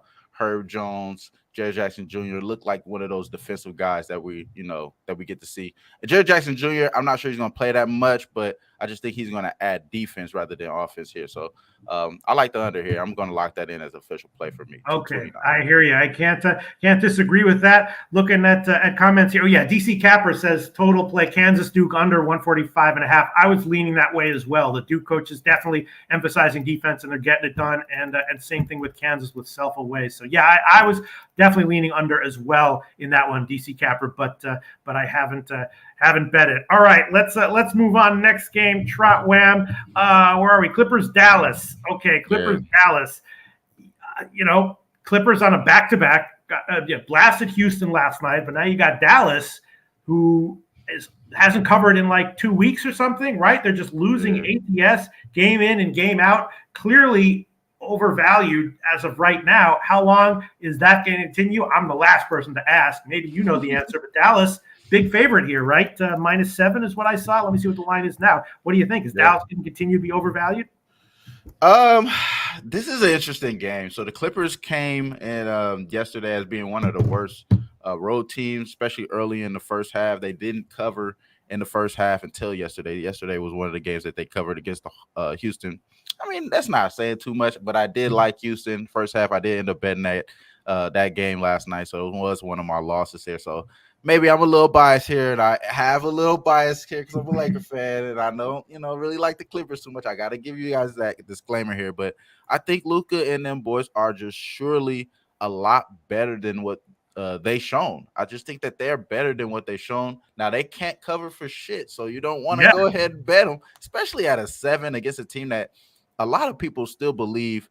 A lot of people still believe in, and I believe the market still believes in them because Clippers are still one of those top favorites to win the title or come out the West. So they still believe it, but obviously they don't believe in them today, giving them the 7 mark. But I don't know how to mark up this game, to be honest with you. I originally thought I'm going to take Houston first half, and I'm going to take Dallas first half. The next game, I'm just going to fade the Clippers in the first half, knowing that they haven't been able to cover. They did do it yesterday. Maybe I should keep stronghold in doing that as well. Shout out to Sam Cromer. I did see the news with Reggie Bullock did just get labeled a questionable tag. So you do want a shooter out there in Reggie Bullock if you do go against this Clipper team who has a lot of shooters and guys that I believe that's still on the floor. They don't have Kawhi. Wheelchair will not be in this game. I don't know if we're going to ever see Kawhi, honestly. I think the Kawhi thing is a myth, man. Maybe it's like Bigfoot. He's not going to show up. I don't think he's showing up anytime soon. But as far as Dallas, though, I do want them to make their shots. So we need DFS to make shots. We need Spencer Dinwiddie to give us 30 today. We do need those type of performances in order to cover this spread. So that's the reason why I'm kind of scared and taking Dallas in the first in full game. First half, though, cutting that in half, give me the 4. I think I could do it 4. I think I could do the 4 in the first half. That's a bet that I haven't bet yet, but I think I still be stronghold to what I believed in yesterday. Fading the Clippers early in the first half. I lost yesterday. Probably go back to the well with it again today. Off of a back-to-back. There's a rest advantage factor with the Mavericks, and a lot of teams. I mean, and a lot of what we've seen in the recent matchup. They've been able to take care of business against this Clipper team, and Dallas had they did lose the last time, But before that, it was one of those big blowouts, one of them big blowouts that they had in LA that just really, I think that stings into the Clippers' mind. So they may have some type of agenda against them, but I think early on you can see Dallas come out and cover the 4. So I think I like that. I haven't bet that yet, but that's the way I'm looking. I'm thinking of Dallas to come out in the early spot here. Luka to be Luka Debo, and put wheelchair back in a wheelchair if he is flying this way in this game. But I don't think he's going to play, of course. But Paul George and those guys, he's been the guy. So that's something I didn't talk about. Paul George is the whole change into this Clipper formula. I think he came into this season thinking that Kawhi was going to be ready just as much as we all did, and he was ready to defer. Now that it's back to what the Clippers were last year, you're seeing Paul George having that hero mentality and being able to do the offensive load here. So I think that's the only difference with the Clippers recently, but I still think that Luka got these guys scared. I think these boys are scared of Luka, and Luka holds it down and come out and cover the first half. I haven't bet that yet, but that's the way I'm looking here. Man, I wanted to take like Dallas first quarter and just full game. It's just Dallas has been so bad ATS, and those ATS losses have not been close either. And the Clippers have really been covering recently after a bad ATS start to the season. Sammy Calmer locked in the Clippers +7. I see that. As far as the money is concerned, wow, this is wow. Man, I don't know whether these numbers are accurate, but huge bets coming in on the Clippers, but small line value on Dallas. I'm just reporting, Trotwam. I'm just reporting what I'm seeing here, Trotwam. So don't shoot the messenger. 10% of the tickets on the Clippers, 85% of the cash on the Clippers, but small line value on Dallas, according to what I'm seeing here. Maybe there's a glitch in here. Maybe they need to fix their code or something, but that's what I'm seeing right here. Small line value on Dallas, according to what we look at here, and a majority of the money and the tickets on the over as of right now. Of course, this could change by first tip. All right. So again, you have anything official, Trotwam? I forgot. What did you make official? No, I'm not going to probably pull the first half look in this game. The reason probably is because when I'm looking to fade the Clippers, I'm trying to go against a team that's playing really good on the boards. Right now, dead last is the Dallas Mavericks right now in rebounding at 36 rebounds for their last 5 games. So I kind of understand what Sammy is doing there with the 7 there with the Clippers. It's just I can't black the toenail Clippers, man. I can't do it. So I'm only thinking to fade them early in the first half. That's the only reason, because it's the recent trend. But that's it. Total pass for me. All right, let's move on. Knicks and Utah. This is an interesting one, right? The Knicks are off of one of those super high scoring losses, right? Home loss as a favorite. Game went to 280 in regulation. Knicks have not been good ATS, right? They're like 2-8 ATS over their last 10. And Utah coming back from an East Coast trip. Now they're all the way back home. They didn't play well in their last game. Last game was like a dud for Utah. So they're probably going to be motivated here. It was just an execution problem for them in their last game. So I generally like to bet teams like that off of those kind of execution, down spots. But they are coming back off a long road trip. So I don't know what to think here as of right now, which is the case for me for most regular season NBA games. Trotwam, you have anything on this one?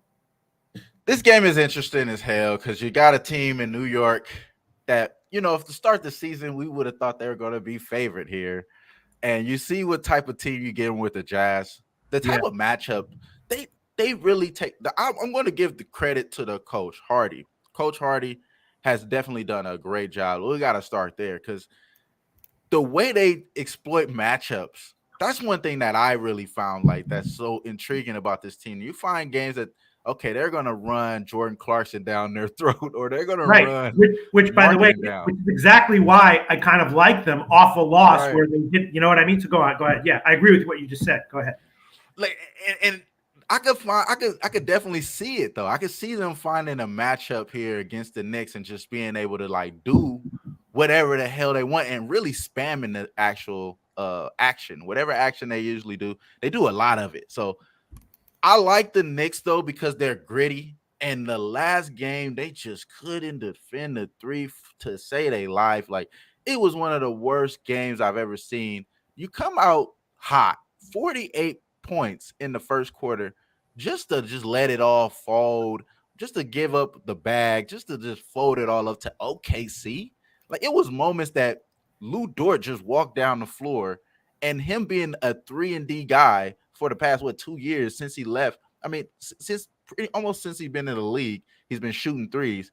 Y'all not going to allow him to just walk up here and just knock down an open shot after you just gave up 2 back-to-back threes. It just didn't make sense to me. One of those games that I want to throw it away. It makes me want to throw it away, because if you have that mentality that you're still an NBA player, you're still professional, losing to 145 to the OKC team that you actually have respect for, that may give you a chance to come into Utah and play really well against a team that's really scorching hot, that a lot of people have been undervalued, that, be getting disrespected. So I think they will show respect to the Utah Jazz just as much as everyone else is after just getting your ass handed to you by OKC. It's the only way of logically me thinking, like, this is the only way I could think about this game. But the problem is that if you bet against the Jazz, you're going to get burnt. That's just what it is right now. And do we want to bet against the Jazz? Hell to the nah. Hell to the nah. So I want to find out where the Jazz going to spam an action here.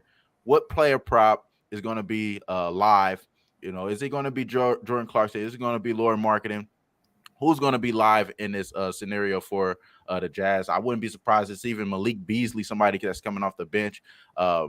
It's an interesting game, I really believe. This is another game I didn't have any action on, but I'm thinking Jazz player props here in this game, because I think if the Knicks do things well, I don't want to be singling out I don't want to single out Julius Randle, because I think that they may find a way to isolate Julius Randle with guys like Vanderbilt, with bigger, taller guys that they have. So I'm thinking on the Jazz here as far as a side, because I don't want to bet against them. But the Knicks, coming off that terrible loss, do I want to fade them either? No, because I think they're going to respect the Jazz just as much as they should have respected OKC last game. So it's tough, man. It's a tough game, but I'm thinking player props here with the Jazz. That's kind of the way I'm looking to lock in on. Is it going to be Jordan Clarkson, Lauri Markkanen, or somebody coming off the bench there for him? I'm not sure. Very quick question, Troutway. When Utah is doing what they want to do well, are they a high-scoring team, low-scoring team, or medium-scoring team? Let's look at it. Let's talk about it. I mean, when they're doing what they're doing well, as of late, they're number 5 in points per game over the last 5 games, scoring 116.8 points. So they're definitely shooting threes. It's Jordan Clarkson. It's a lot of Lauri Markkanen. It's really interesting, man. Like we don't even hear nothing about Sexton. We don't even hear too much about Sexton. You know what I mean? In this equation here, but he's been doing all right as well. So I'm not sure though. I'm not sure as far as like when they're doing things right, I think they're just knocking down threes. They're exploiting the matchup, like we were saying earlier. Like, they're exploiting the matchup for sure, and they're going over the total. As far as team total, they're going over that team total. Because I was thinking about taking a first quarter under at 59.5, but I don't know. Like, when they're going well, they're putting up 130 at home, right? So far at the house, I'm not even sure what those numbers are at the house. Yeah, I mean, if you look at their game, house there, 140 against the Lakers, 120, 125 against Memphis. Yeah, it's interesting, man. All right. They're number 1. They're 139 points. 139 points at their last home game. That's ridiculous. All right, I'll take it anyway. I'll bet it. I bet NBA recreationally. It is fun to bet. I hate that I suck at it, but whatever. I'll take. Wow, no, but it's headed up at Pinnacle. I was going to take 59.5 under. Now it's plus 100 at Pinnacle. That's probably a terrible bet. All right, I won't make it an official play, but that's the way I was thinking. All right, anything official from you, Trotwam, on this one? Sam Comer says Jazz very public off an East trip. Knicks off a joke of a loss. Tough game. I agree with that. It's a tough game. I agree with Sam. I think it's a tough game, but if you see anything on my timeline, it's going to be a Jazz player prop, and that's something I haven't even looked into as far as like who's mostly trending on their side. But I'm thinking ought to be George Clarkson. I know our guy Dabby Cab has been making money with Jordan Clarkson 3-point makes. I could see this being one of those games. So that's the only way I'm looking. All right. DC Capper put his college basketball plays. He says Montana State plus 11. I'm on that one, but he looks like he's on Purdue -8. I took Marquette +9. So hopefully the game lands 8 or 9. He's also on San Diego State -5 against Stanford. That's an interesting game. Stanford is a mid-range Pac-12 team, but veteran team, right? Kind of like Stanford when they're a mid-range team and a veteran team at home getting points, but we'll see. All right, let's move on to Spurs Portland. Trotwam, the Spurs absolutely blasted at Golden State last night on a back-to-back. Before that, though, the Spurs had been a pretty good bet, ATS, and I have been betting on them, not necessarily because of my own capping, but some of the people I follow have been kind of liking them, and I've been tailing them and generally doing okay with the Spurs. In general, they have felt like a play-on team to me so far in the NBA season off a horrible loss, 40-point loss or whatever it was at Golden State. Portland, of course, though, awesome ATS all year long, strong under-trender all year long, returning from a 6-game trip. This is exactly like the friggin' Vegas game in NHL a few days ago. Awesome team on a big winning streak, ATS-wise at least, now coming home from a long trip, giving a bunch of points. What do you think about this one, Trotwam? I would like to know what happened to that Vegas team. Did they fumble the bag? They lost. They They lost. Yeah. See, that's kind of how I'm feeling here as well. Right. I'm feeling here. This is a trap spot. Obviously, you don't want to take the Spurs. You rather take the team that's been hot, and that has Dame time on this docket. I mean, he's going to be playing in this game, and you're going to get that type of mentality coming from him. You only have a few injuries. You got questionable Nurkic. Now, Nurkic being out, is that bad? Because Drew Eubanks, this could be a Drew Eubanks revenge game. If I'm not mistaken, he was a Spur. Mm-hmm. If I'm not mistaken, and that's a great. I kind of rather have him out. I'd rather have Nurkic out here. Right. Neither here nor there. But as far as the Trey Jones situation with the Spurs, him being questionable, they may be able to get a guy back that they probably really need badly last game as well. So I wouldn't be surprised if he plays for the Spurs. This game is very tough as well as the last game that we talked about because, like you said, them coming off that road trip, having a time to be at home. This is a chance that you usually like the fade team, especially with a big number here. But I think that the Trailblazers probably are a public side and a public win here. I think the public are going to get some money here with the Blazers. I think that Dame time will show up and possibly come out and win by double digits. It's just one of the things that I can't do, and I haven't been doing this year, and that's actually been helping me. I haven't been riding with the obvious public plays. Mm-hmm. Last year, I was doing a lot of that. I was losing a lot of that. And even though it was falling in my capping, it was falling in the breakdowns, and I was just trying to be stronghold. When I found myself on the same side as the public, especially one of these obvious public spots here, I've been losing here. So that's the reason why I kind of wanted to ask you about what happened with the Vegas, because I can see that being an obvious play, and then you're getting smacked up here. Our guy Sammy, he said he's leaning Spurs. I kind of understand, man. And the Spurs early do make sense, especially Portland hasn't been able to cover at the house. 1-4 ATS against the spread so far this season at the house. This is a big number. I can see the Spurs covering the first half as well. So I don't know. This game is very tough. I like the next game here, so I do got some more action for you guys. But this game right here, this one is a real toughie. I think if I was you have Portland not free at home. Sorry, I didn't mean to cut you off, but I have Portland 4-1 against the spread at home this year.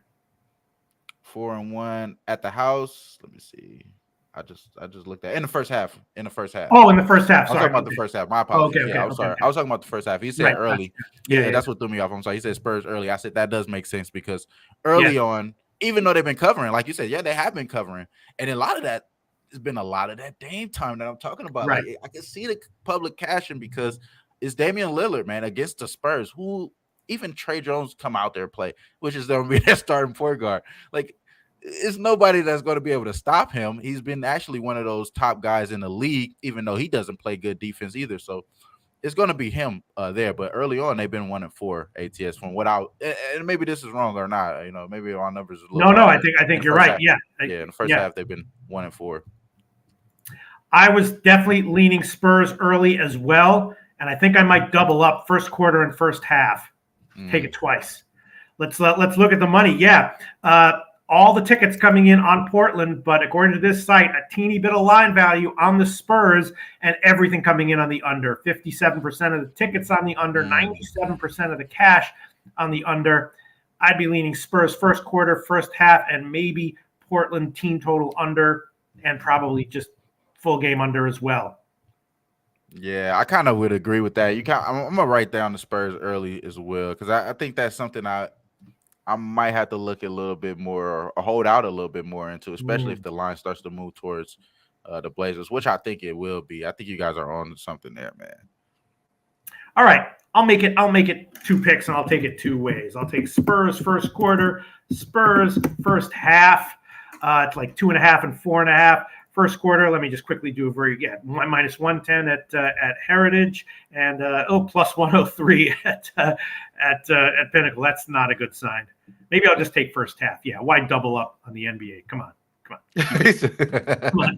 Don't go nuts. It's just so much fun, but then reality smacked me back in the face. All right, yeah, I don't know why the Pinnacle is leaning the way it is, but I'll just take first half. Spurs first half plus 4.5 minus 103. I like that too. That's the current line at Pinnacle, and got to be leaning under and Portland team total under as well. Anything official from you, Trotwam? I like that Spurs early as well. That's something that I might add on there. I'm not sure if it's anything stopping me. There's nothing stopping me from betting that right now. You know what I'm saying? So I'm gonna wait just for the sake of the show. I'm gonna possibly post that later on today. Yes. All right. Let's move on to the last game on the card. Brooklyn and Sacramento. You know, Brooklyn now covering, right? 4-1-1 ATS, an absolute dumpster fire ATS-wise to start the season, but now stream under trending recently and covering. Sacramento, though, great ATS all season long, and Sacramento is another team similar to the Spurs that I've been betting, again, not with my own capping, but just tailing people whom I trust. And I've been betting Sacramento in a bunch of situations and generally doing well with them. They've been great ATS all season long. Last game was a bad situation for the Nets. They had a bunch of injuries. All those guys are supposed to be back here, though, so maybe it's a significantly better spot for Brooklyn. But, similar to the Portland game, just in any situation makes me nervous to bet against Sacramento. What's your take on this one, Trotwam? I agree. Just like what you said. A lot of those guys were out. Steph Curry, for example, was out last game, and they gave up a lot of points, back-to-back 20-plus before he was out. So he had really great performances prior to him missing the last game against the Lakers. I mean, let's be real. Lakers, man, it is what it is. The Lakers is not going to be counted as a great win or a great loss if you beat them, if you lose. It's just what it is. So I'm not going to really give the Nets too much. I'm not going to knock them too much hard for that.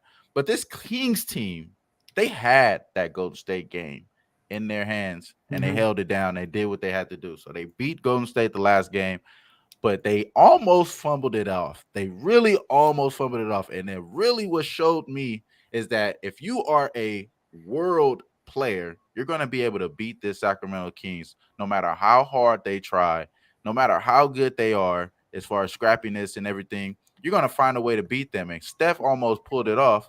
It's just that his supporting cast was, kids. They really can't do nothing over there in Golden State. You know what I mean? It is what it is. They could beat the Spurs, but they can't beat this Kings team that's going to keep trying to apply pressure and have a lot of youthfulness as well as, a veteran balance on their team, like Kevin Huerter, like De'Aaron Fox, and Harrison Barton, no boys over there.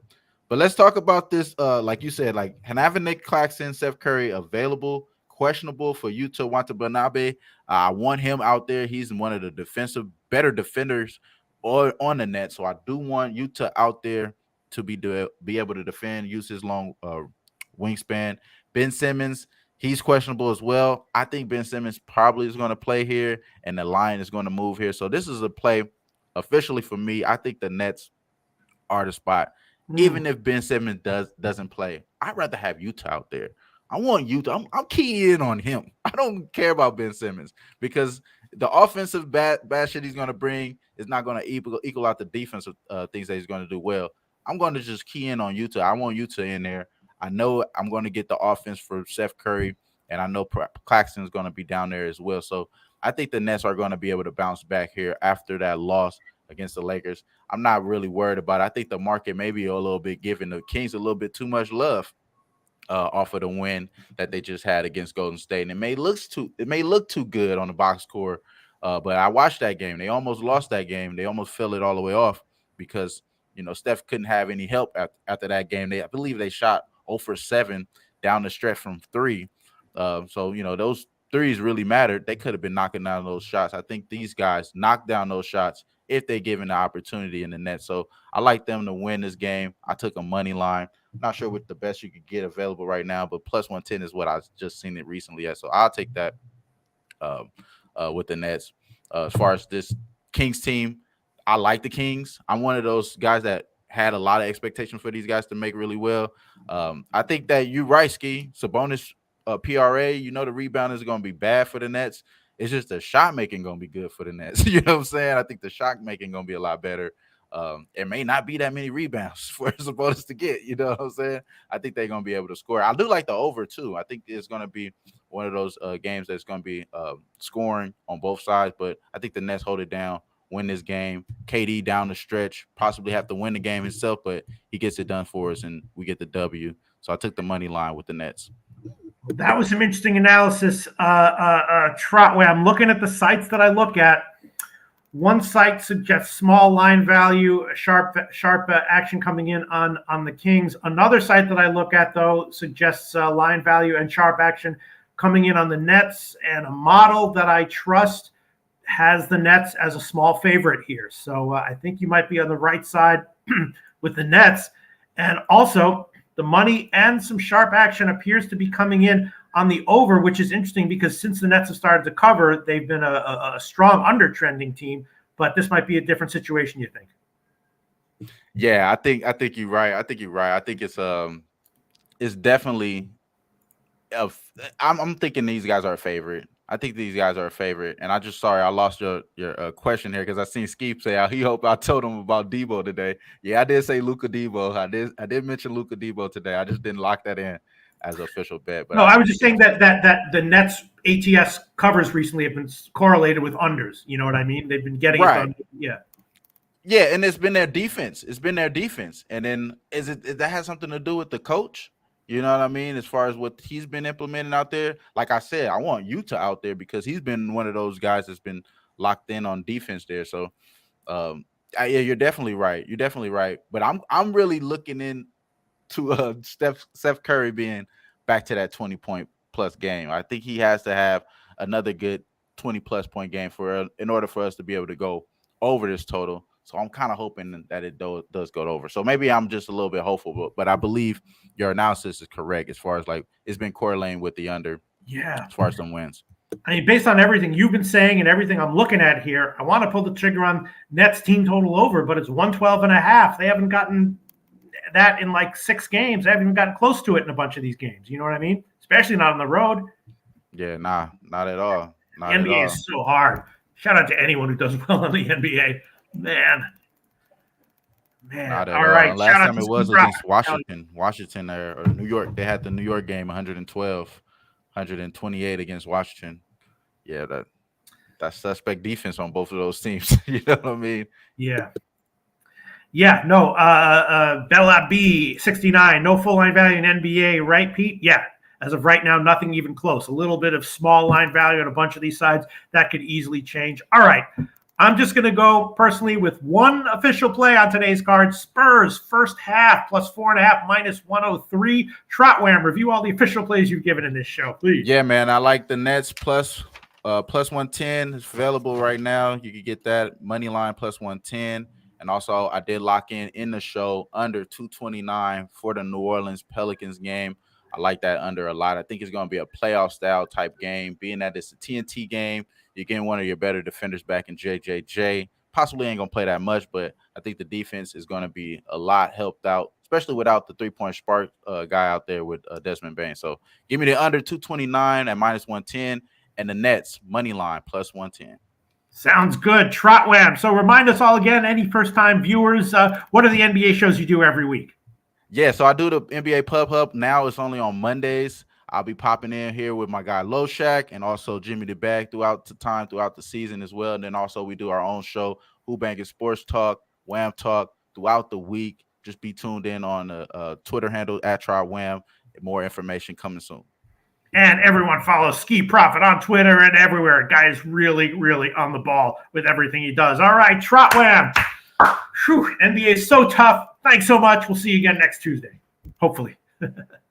All right. Jose. God, I've switched over from now. I'm looking at the screen. Jose, you in the is that you? Yeah, it is me. Yes. All right, I'm watching looking at the right thing. All right, man. Do you bet NBA? What do you do, Jose, with NBA? No, dude. I'll never put my money on that shit. After what I saw last night, after Jason Tatum's technical for clapping his hands, it just reaffirmed me. No thanks. No way. It's a quiet period for me gambling wise. I'm only really have plays on the Saturdays, and then I've been quietly betting college basketball.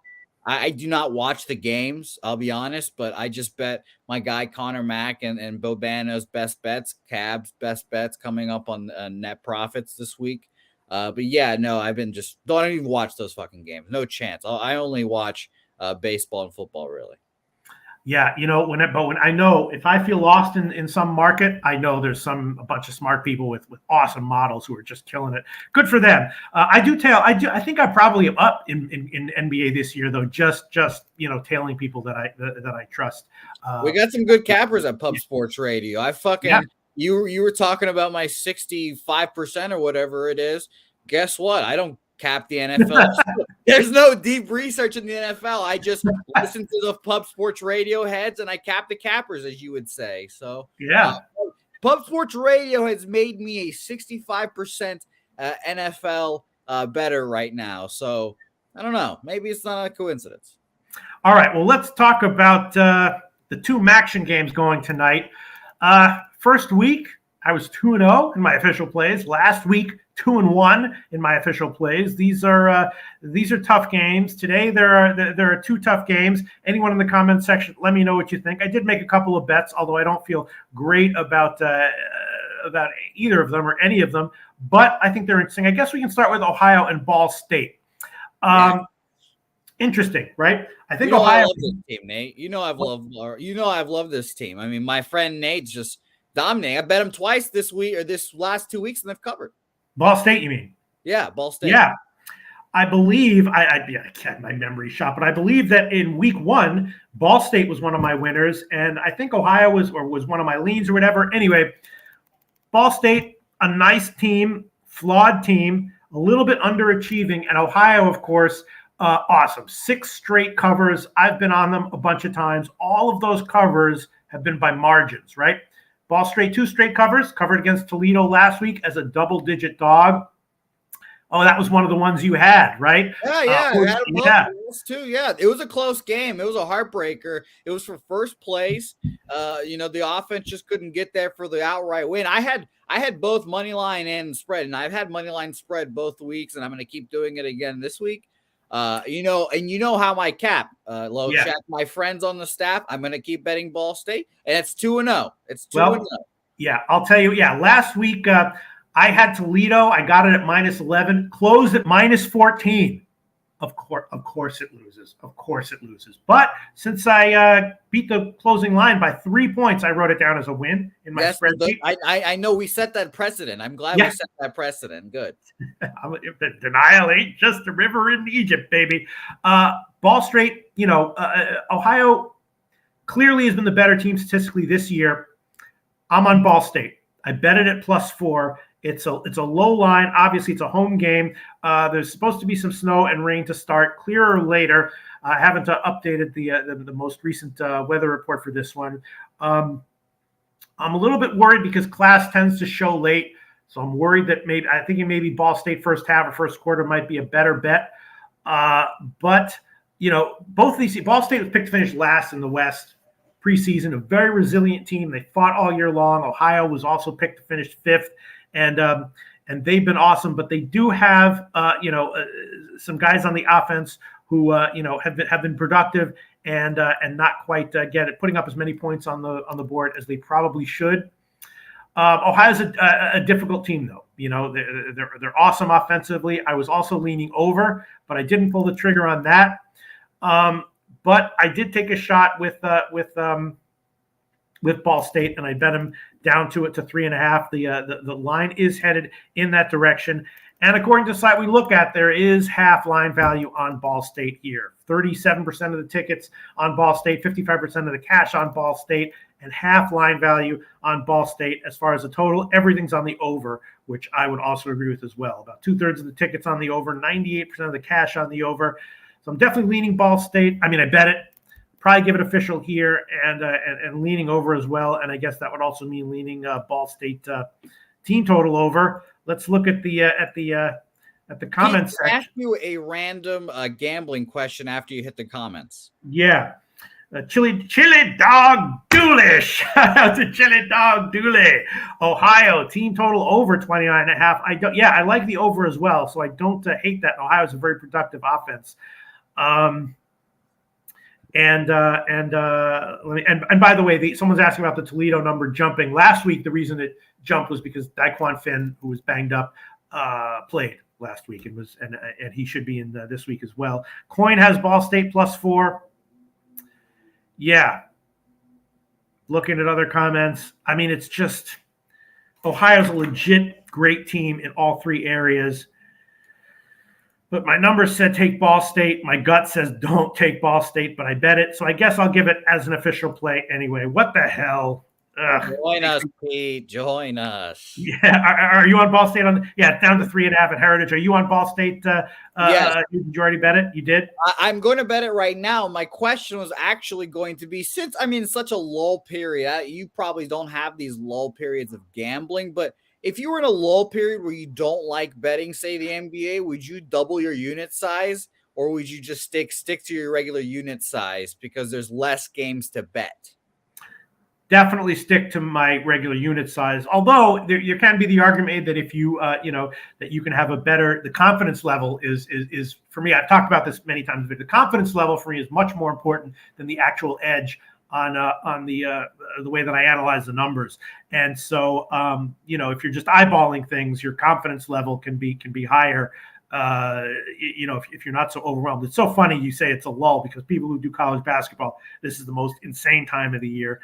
Yeah, I know, right? And I put in like 5-6 college basketball bets yesterday. Didn't watch a second of the games. Checked that I went like 3-3. I was like, all right, whatever, cool. But like, since I bet the MLB every day, my unit size is minuscule for what it could be, because it's so many bets. And I'm like, all right, I want to put all the bets in and prioritize that over the unit size. So now I'm like, all right, well, I'm making one bet a day. Am I going to double my unit size so I can feel something?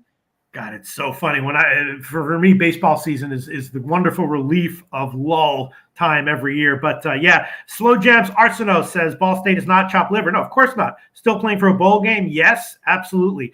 And I'll make that an official play here. Ball State at Pinnacle right now +4 -113. It's dropped to 3.5 in other places.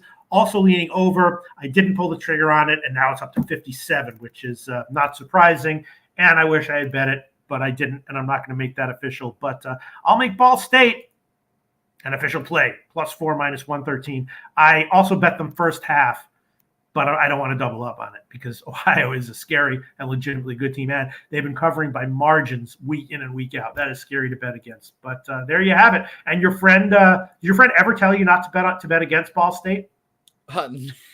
No, I'm sure I've told him nothing of me betting on Ball State because who knows? NCAA might be on his ass. I don't know.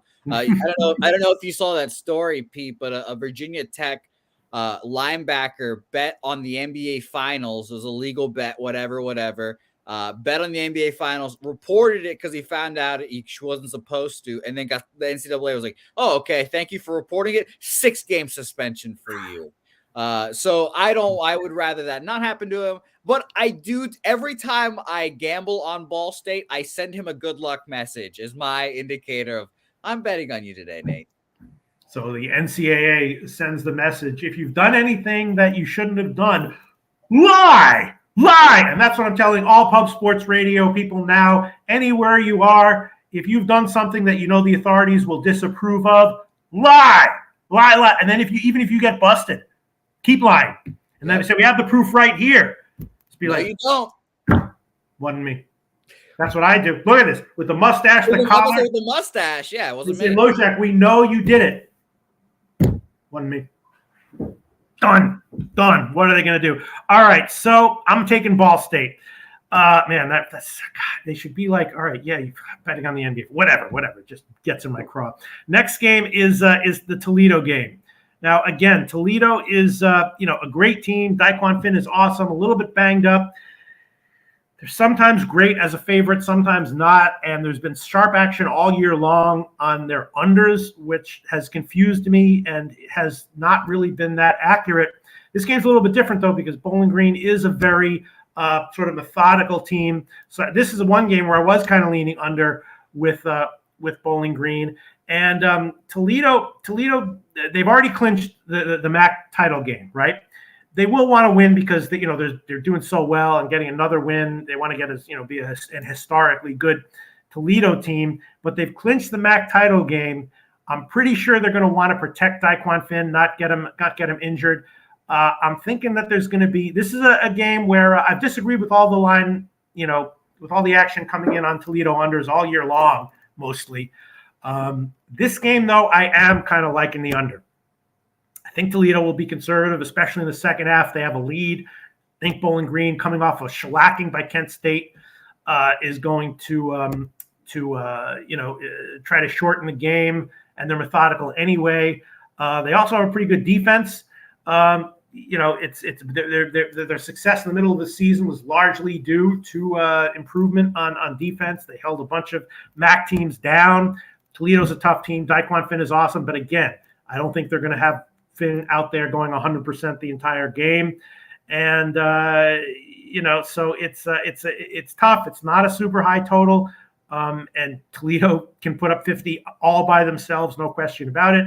I think I'm going to give an under as an official play, and I'm also leaning Bowling Green, getting 17 now, and I'm also leaning Toledo team total under, and I did actually bet that a little bit, 33 even. I think I'm just going to stick with the under. We'll see what the money is, what the comment section has to say. Yeah, the money, yeah. Again, not a shock at all. Big bets coming in on the under, 30% of the tickets and 80% of the cash on the under. That's kind of been the case all season long with Toledo games and has not been predictive.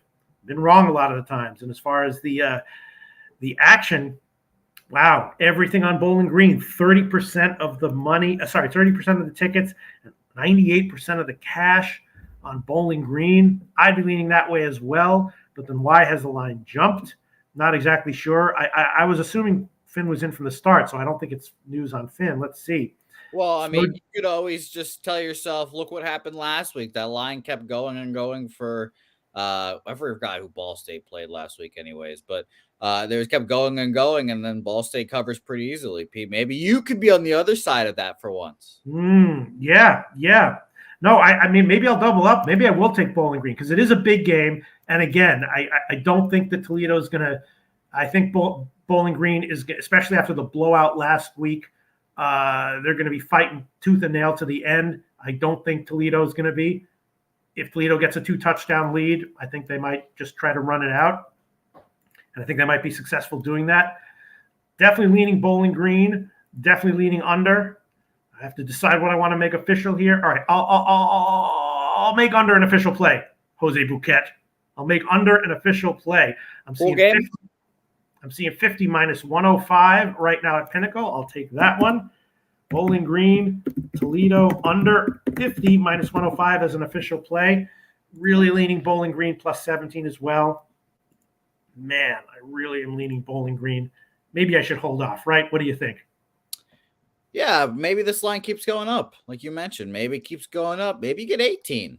Who knows? Yeah, but I got to give the pick right now as an official pick, Jose Bouquett. Well, you could always tweet it out, Peter. I know. Asking you to tweet something out, I know it's a challenge, especially before a game. But could tweet it out. total Toledo team total 33.5. Man, kind of like, even though Toledo can have an explosive offense, I'm kind of like in the Toledo team total under as well. Maybe I should just do that for the double up. Just take the team total under 33.5. It is headed up though. All right, I'll double up on it. I'll take what the hell? I'll take. Let me just find the number. I know this is not great content right here. Under 33.5 minus 104. I'll take that. Toledo team total under 33.5 minus 104. That's the current line at Pinnacle. So that makes 3 official MAC plays. Jose Bouquett. Yep, this is gonna be fun. I mean, you've been dominating it, so 4-1. Some people would say that's a small sample size. To me, that's big. Once again, Ball State +4 minus 113. The Bowling Green Toledo game under 50 minus 105, and Toledo team total under 33.5 minus 104 are my 3 college football official plays for today. Jose Bouquett. Pete, I have one more question for you. Yeah, go ahead. This week is a game that's very important to me. Mm-hmm. A game that I lose a lot of money on every year, seemingly. Yeah, what's that? Oklahoma State. Bedlam. I bet on Oklahoma State, I think the last 5 or 6 years. I've bet like triple my unit size on those games. And I've won one of them. And that was last year, thankfully. I'll tell you what, Oklahoma State have both been really weird teams this year.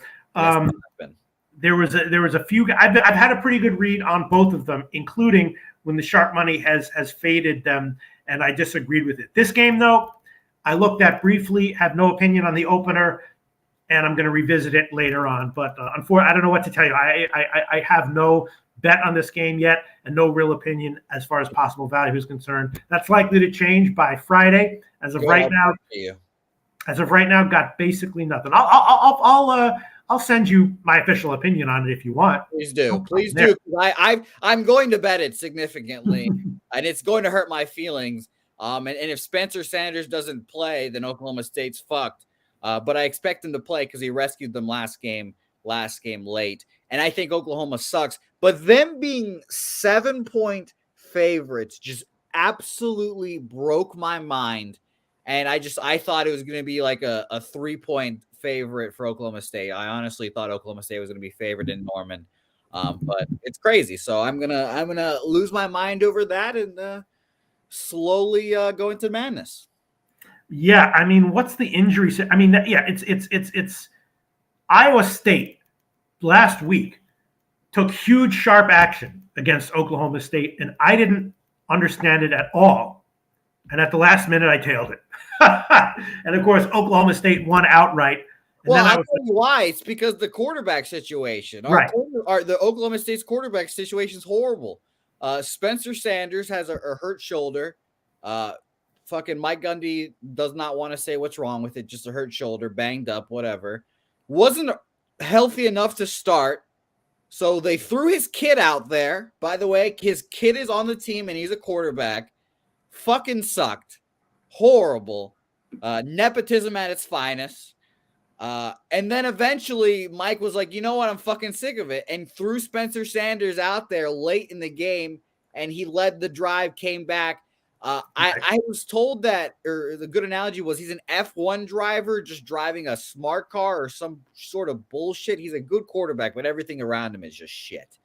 I don't know. And then when Texas, in the Texas game, when Oklahoma State was a home dog to Texas, and Texas took huge sharp money, that one I was like, no, I'm taking Oklahoma State, and they went outright, and I won with that. Yeah, I was there too. That was crazy. That was nonsense.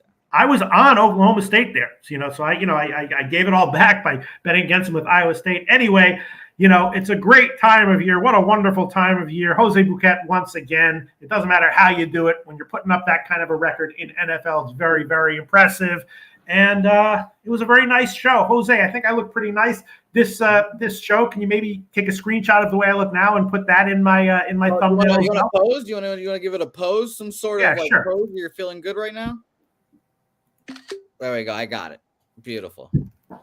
Yeah, you look a little too Cheech and Chongy there, though. No, I haven't even watched Cheech and Chong yet, so Hey, man. Cheech Jog is great. Cheech Jog is great. I'm gonna post a tweet to the link to the show with just that picture on there. So everyone, if you guys will make it to the end of the video, make it to the end of the show, you'll know. All right. Thanks to the comment section. Thanks to Slaughter. Thanks to everyone at Pub Sports Radio. Tune into the Ski Profit shows and the Connor Mack shows and the Babano shows and everything. Look what Jose Bouquett has done by listening to Pub Sports Radio Cappers. Unfriggin' real. Thanks so much, Jose. We'll do this again next week, right? Yes, we will, Pete. I'll see you then. Absolutely.